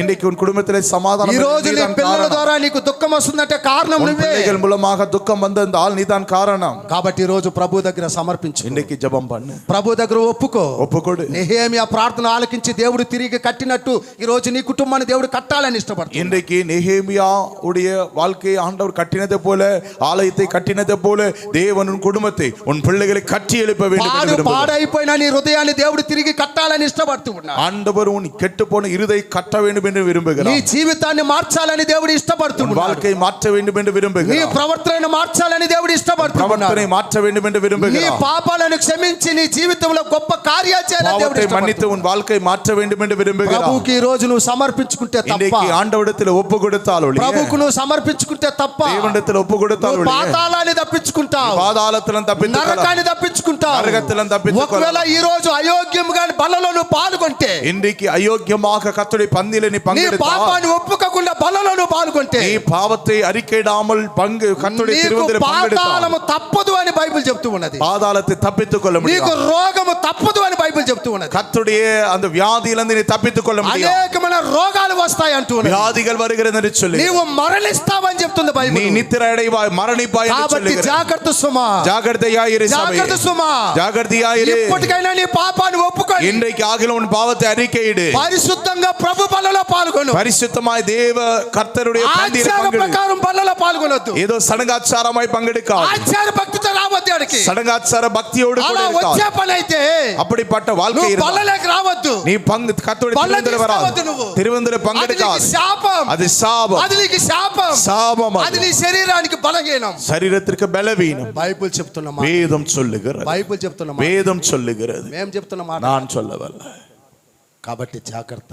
ஜாகிரதையாயிரு. ఒప్పుకో దేవుని దగ్గర. கர்த்தரிடத்தில் அறிக்கையிடு. ప్రభు దగ్గర ఒప్పుకో ఈ రోజు. ஒப்புக்கொடு இப்பொழுது. అది ఏ పాపమైన ప్రభు దగ్గర ఒప్పుకో. எந்த பாவம் இருந்தாலும் ఓ இப்பொழுது యవనస్తుడా, வாலிபனே, ఓ యవనస్తులా, வாலிபலே, ఈ తల్లిదండ్రులు తెలియకుండా పాపం చేస్తున్న మీరు ఈ రోజు సమర్పణ చేసుకోండి. தாய் தகப்பனுக்கு தெரியாமல் செய்கிற பாவத்தை இன்றைக்கு கர்த்தரிடத்தில் ఈ రోజు ஒப்புக்கொடு. ఒప్పుకొని ప్రభు బలలోకి రా. నువ్వు ஆண்டவரிடத்தில் அறிக்கையிட்டு பாவத்தை నీ அறிக்கையிட்டு கர்த்தருடைய తల్లిదండ్రులకు பந்தியிலே అవమానం తీసుకొస్తున్నా పాపాన్ని విడిచిపెట్టి బలలోకి రా. உன் தாய் தகப்பனுக்கு அவமானத்தை கொண்டு வருகிற பாவத்தை விட்டு கர்த்தருடைய சமூகத்திற்கு வா. అలాగా వస్తేనే ఇది నీకు ఆశీర్వాదకరము. அப்படி வந்தால் தான் உனக்கு ஆசீர்வாதம். అలాగా బల్ల తీసుకుంటేనే నీకు ఆశీర్వాదకరము. அப்படி வந்தால் தான் உனக்கு ஆசீர்வாதம். అయోగ్యముగా బల్లలో నువ్వు పాల్గొంటే, அயோக்கியமாய் இந்த கம்யூனியன் சர்வீஸ்ல நீ పాపాన్ని எடுத்தா, ఒప్పుకోకుండా నువ్వు పాల్గొంటే உன் பாவத்தை அறிக்கையிடாமல் நீ ஜெபம் பண்ணினா దేవుని తీర్పును నువ్వు పొందుకుంటావు. கர்த்தருடைய நியாய தீர்ப்பு உன் மேல் வரும். దేవుని తీర్పును నువ్వు పొందుకుంటావు. நியாய தீர்ப்பு உன் மேல் வரும். కాబట్టి ఇప్పటికైనా ఒప్పుకో. எப்பொழுது ప్రభు அறிக்கை దగ్గర ప్రార్థన చేయి. ஜெபம் பண்ணு. ఎలాంటి ప్రార్థన చేయి? எப்படிப்பட்ட నా ஜெபம்? పాపాన్ని క్షమించు నాయనా. என் பாவத்தை மன்னி. నన్ను పరిశుద్ధపరచు నాయనా. என்னை பரிசுத்தமா. నా జీవితాన్ని కట్టు నాయనా. என் வாழ்க்கையை నా கட்டு. తలంపులు మార్చు నాయనా. என் எண்ணங்களை மாற்று. అయ్యా నా యొక్క నాయనా నీకు ఇష్టం లేని కార్యాలని తీసివేయి, இஷ்டமில்லாத வாழ்க்கையை மாற்றுங்க. ప్రభుకు సమర్పించు. கர்த்தரிடத்தில் கேளு. మోకరిద్దాం,